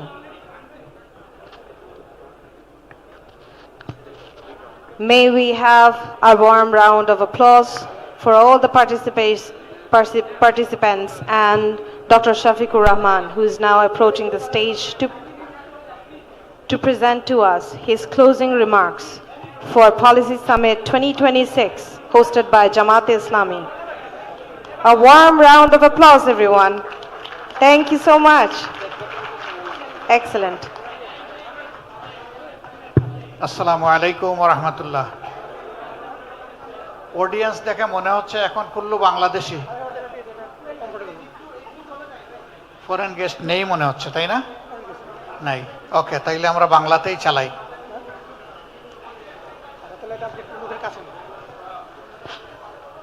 Bangladesh Jamaat ইসলামী কর্তৃক আয়োজিত আজকে aspire Bangladesh, অর্থাৎ প্রত্যাশার বাংলাদেশ গড়ার জন্য বাংলাদেশ জামাত ইসলামীর কি policy, এর একটা অংশ আজকে এখানে আলোচিত হয়েছে সকাল 9টা থেকে শুরু করে। আমি আরেকবার আপনাদেরকে অন্তরের অন্তঃস্থল থেকে গভীর কৃতজ্ঞতা এবং ধন্যবাদ জ্ঞাপন করছি যে গোটা দিবসটি জুড়ে আপনারা আমাদের সাথে ছিলেন, সঙ্গী ছিলেন, আমাদেরকে উৎসাহিত করেছেন, শক্তি জুগিয়েছেন, আমাদের আস্থা জন্মেছে। আমরা সবাই মিলে আগামীতে নতুন একটা বাংলাদেশ গড়তে পারবো ইনশাআল্লাহ। এখানে বিদেশি কূটনীতিকবৃন্দ এসেছিলেন, মিডিয়ার সিনিয়র ব্যক্তিত্বরা এসেছিলেন, দেশের ব্যবসায়ী জগতের উল্লেখযোগ্য ব্যক্তিবর্গ এসেছিলেন, বন্ধু রাজনৈতিক সংগঠনের নেতৃবৃন্দ এসেছিলেন, ওলামায়ে কেরাম এসেছিলেন, সিভিল সোসাইটির সম্মানিত সদস্যবর্গ এসেছিলেন, অনেক ইকোনমিস্ট এখানে এসেছিলেন, অনেক গবেষক এখানে এসেছিলেন। আমরা তাদের সকলের প্রতি কৃতজ্ঞ। আজকের এই কর্মসূচি বাস্তবায়নে দিনরাত খেটে চমৎকারভাবে আমাদের সামনে যারা আজকের এই উপস্থাপনা এনে হাজির করেছেন তাদেরকে আরেকবার একেবারেই হৃদয়ের ভিতর থেকে কৃতজ্ঞতা এবং ধন্যবাদ জ্ঞাপন করছি। এমনকি আপনারা শুনে অবাক হবেন, একজাক মানুষ নারীর টানে দেশের টানে এই কাজগুলা করার জন্য তারা বিদেশের মাটিতে বসে করতে পারতেন, কিন্তু না, তারা মাটি ছোঁয়ার জন্য আপনাদের সাথে এসে হাজির হয়ে গিয়েছেন এবং এই কয়েকদিন তারা অবিরাম কাজ করে গিয়েছেন। আমি সকলের নাম নিতে পারলে খুবই খুশি হতাম। দুই দেশ থেকে দুইজনকে নাম নিয়ে সিম্বলিক আমি কৃতজ্ঞতা আদায় করছি। ডক্টর প্রফেসর মুকাররম হোসেন, তিনি সোয়ানসি ইউনিভার্সিটির প্রফেসর, এবং মাসুদ রহমান যিনি আমেরিকা থেকে রিপ্রেজেন্ট করেছেন। এছাড়া স্পেন থেকে আমার স্নেহের আশিক এসেছে, আরও অনেকে এসেছেন। আমরা তাদের সকলের প্রতি কৃতজ্ঞতা জ্ঞাপন করছি। আমরা বিদেশে যখন যাই দুটি কথা বলি যে প্রিয় দেশকে আমরা বিশ্বাস করি যে সবাই আমরা ভালোবাসি। ভালোবাসার দেশটাকে অতীতে লুটপাট করে খেয়ে দিয়ে শেষ করে দেওয়া হয়েছে, কিন্তু একটা কঙ্কাল আমরা পেয়েছি। সেই কঙ্কাল নিয়ে ইনশাল্লাহ আমরা সামনে এগিয়ে যাব। এই কঙ্কালের গায়ে আমরা গোশত লাগাবো এবং আমরা চামড়াও লাগাবো ইনশাল্লাহ। এইটাকে একটা জীবন্ত বাংলাদেশ বানাবো ইনশাল্লাহ। আমরা তখন বলি আমাদের দুটি রেমিটেন্স লাগবে, একটি হচ্ছে আমাদের আর্থিক রেমিটেন্স, আর একটা হচ্ছে ইন্টেলেকচুয়াল রেমিটেন্স। এটাও বলি আর্থিক রেমিটেন্স চাইলেও পাঠাবেন, না চাইলেও পাঠাবেন। দ্বিতীয়টা নেওয়ার জন্য আজকে এসেছি। দুই হাত সামনে বাড়িয়ে বুকে জড়িয়ে আপনাদেরকে নিতে চাই, আপনারা চলে আসেন দেশে। আশান্বিত হই যখন তাদের পক্ষ থেকে একদম ক্লিয়ার কমিটমেন্ট দিয়ে বলা হয় আপনারা যখনই অনুভব করবেন আমরা তখনই ডানা মেলে চলে যাব ওখানে। ধন্যবাদ আপনাদেরকে। সম্মানিত সুধীমণ্ডলী, দিবসব্যাপী এই আয়োজন বাংলাদেশ জামাতে ইসলামী আগামীর বাংলাদেশটাকে কিভাবে দেখতে চায়, গড়তে চায়, তার একটা আংশিক রিফ্লেকশন ছিল। আমি ক্ষমা চেয়ে নিচ্ছি, দাওয়াত দিয়ে আমার গল্পটা হয়ে গেছে টুনাটুনির গল্প।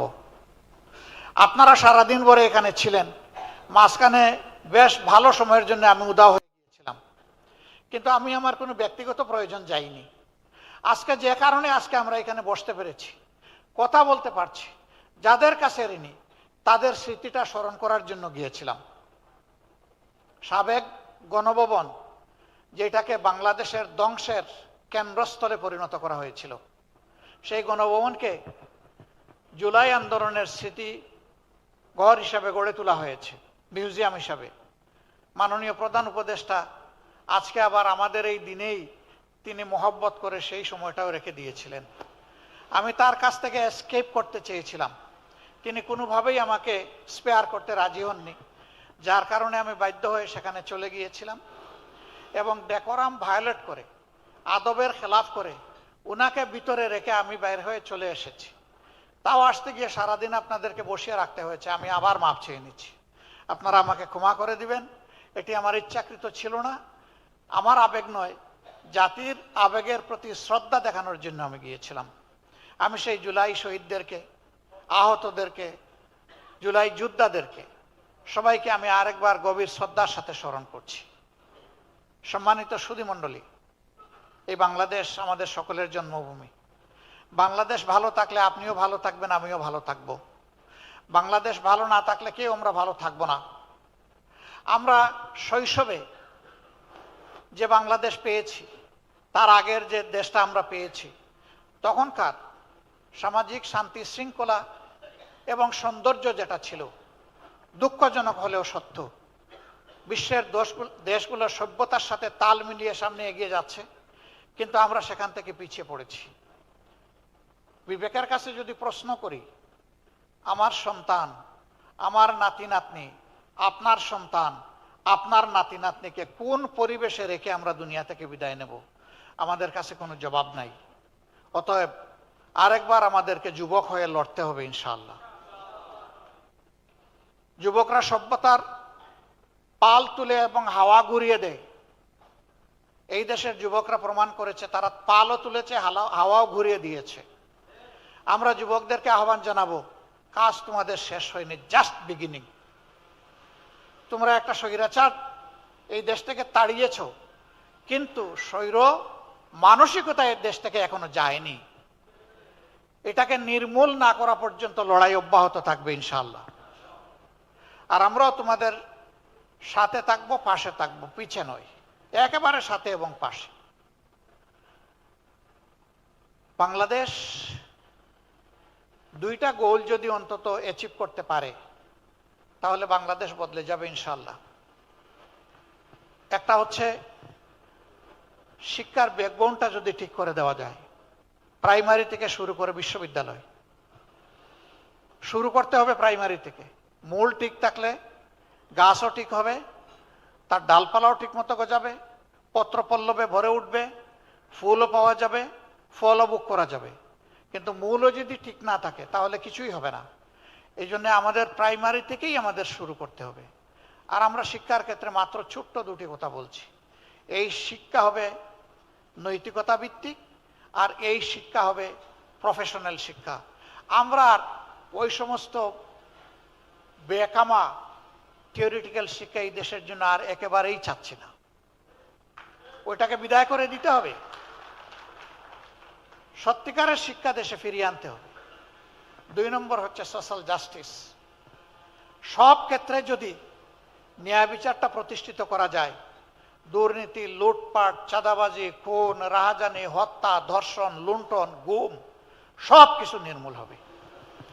কিন্তু বিচার যদি বিচারের জায়গায় না থাকে, তাহলে কোনো কিছুরই কোনো সমাধান করা সম্ভব নয়। এই দুইটা জায়গাটাকে নিতে হবে খুব শক্ত হাতে। এইখানে কোনো ছাড় নাই। সে বিচারের তলোয়ারে যদি আমারও কল্লা উড়ে উড়ে যাবে, কোনো অসুবিধা নেই, কিন্তু ন্যায় বিচার কায়েম হোক। ন্যায় বিচার কায়েম হতে হবে। এই বিচার কোনো ব্যক্তির পদ পদবি, তার প্রভাব প্রতিপত্তি দেখে এই বিচার আর পরিচালিত হওয়া উচিত নয়। এর কবর রচনা হয়ে সত্যিকার অর্থে justice for all and equal, সবার জন্য বিচার, সুবিচার এবং সকলের জন্য সমান বিচার, এটাই নিশ্চিত করতে হবে। এখানে কোনো ইম্পিউনিটি বলে কোনো কথা নাই, ইমিউনিটি বলেও কোনো কথা নাই। এখানে জাস্টিসকে জাস্টিসের জায়গায় নিয়ে যেতে হবে। আমরা বিশ্বাস করি রাষ্ট্রের এই দুইটা বিষয়ে যদি আমরা গুরুত্ব দিয়ে এখান থেকে শুরু করতে পারি, বাকি সকল বিষয় আমাদের অর্জন করা সম্ভব ইনশাআল্লাহ। এই যাত্রাপথে বাংলাদেশ জামাতে ইসলামী আপনাদের দোয়া ভালোবাসা পেয়েছে, সমর্থন পেয়েছে, এবং বিশেষ করে 36 জুলাইয়ের পর একটা মজলুম সংগঠনকে যেভাবে আপনারা কুলে তুলে নিয়েছেন, বুকে তুলে নিয়েছেন, হাত বাড়িয়ে দিয়েছেন, আমরা সিম্পলি আপনাদের কাছে চিরজীবনের জন্য ঋণী। প্রিয় দেশবাসী, আমাদের এমন একটা সময় ছিল আমরা আমাদের কোনো ঠিকানা খুঁজে পেতাম না।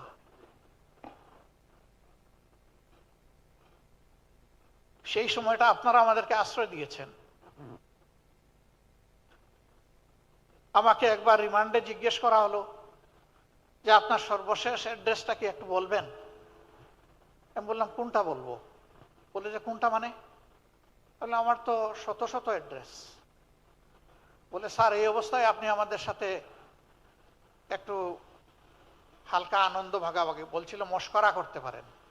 আমি বলছিলাম নো, আমি মস্করা করছি না, দিস ইজ রিয়েলিটি। বলছিল আপনি কি একটু বুঝিয়ে বলবেন আপনি কিভাবে শত শত বাড়ির এবং ঠিকানার মালিক?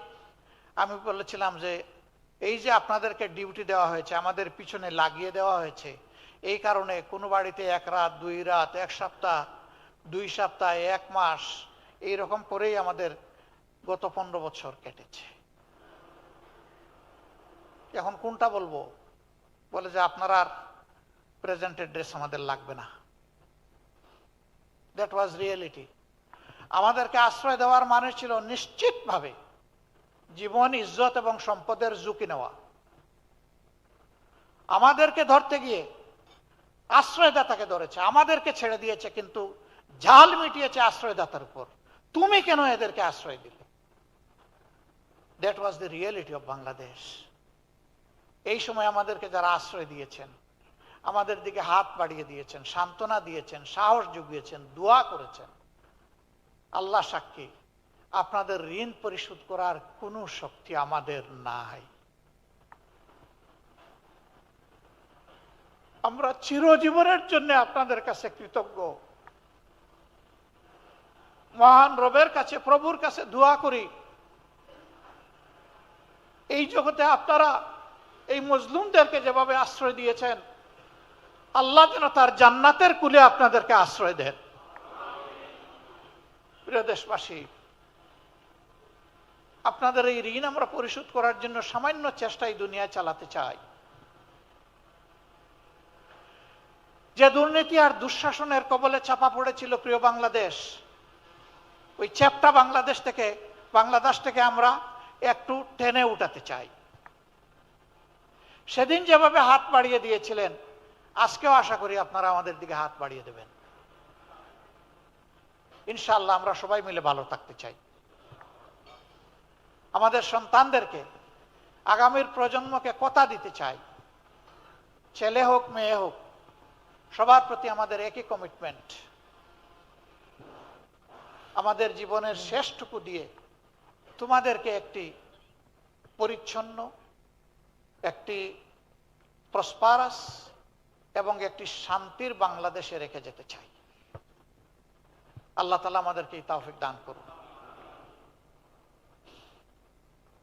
আমরা ইতিমধ্যেই ঘোষণা করেছি, রাষ্ট্রের বৈধ সকল সুযোগও যদি জনগণের ভালোবাসায় আল্লাহ তাআলা আমাদেরকে এদেশের সেবার দায়িত্ব দেন, বৈধ সকল সুযোগও আমরা গ্রহণ করব না। যা না করলেই নয়, শুধু এইটাই আমরা গ্রহণ করব। আমরা চেষ্টা করব ওগুলা গ্রহণ না করেও পারি কিনা। আমরা রাজনীতিকে পেশা হিসেবে গ্রহণ করি নাই, এই রাজনীতিকে আমরা কর্তব্য হিসেবে গ্রহণ করেছি। নেশা শব্দটা শুনতে খারাপ লাগে। নেশা মানে কোনো দিকে একেবারে সম্পূর্ণভাবে ঝুঁকে পড়া। ওই অর্থে যদি বলেন, তাইলে রাজনীতি আমাদের পেশা নয়, রাজনীতি আমাদের ঝুঁকে পড়া। এবং আমরা দুনিয়ায় রাজনীতি করি না কোনো পদ পদবীর জন্যে, সম্পদকে ফুলিয়ে ফাঁপিয়ে বড় করার জন্য। আমাদের রাজনীতি সার্থক হবে যদি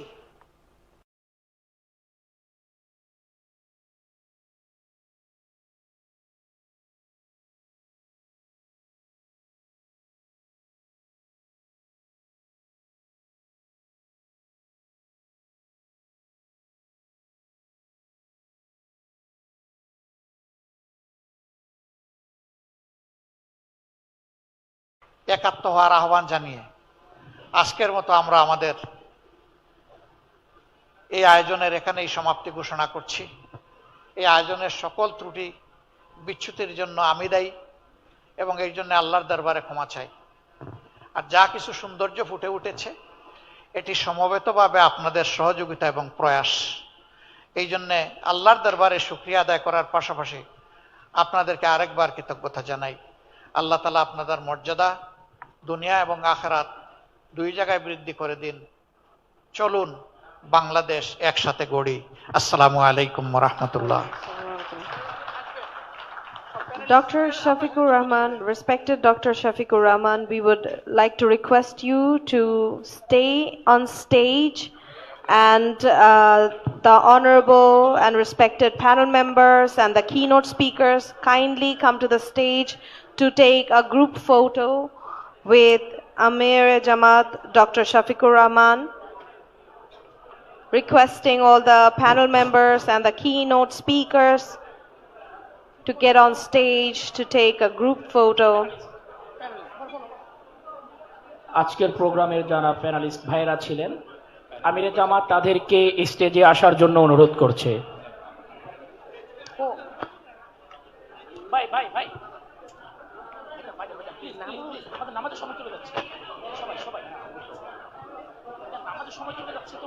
Dr. Syed Abdullah Muhammad Tahir, আজকে যেসব ভাইয়েরা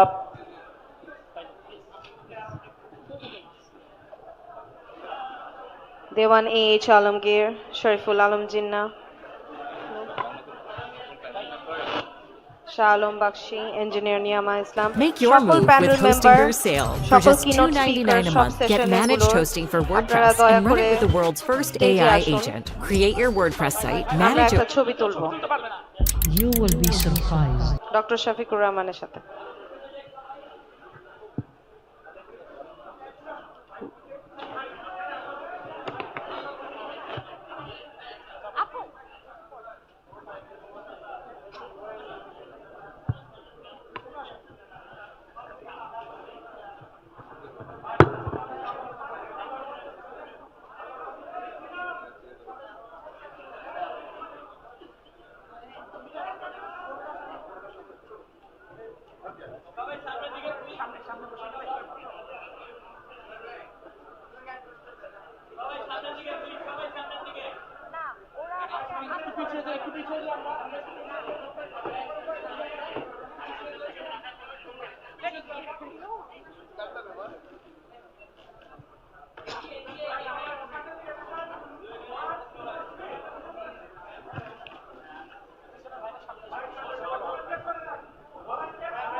কিছু করতে হবে না।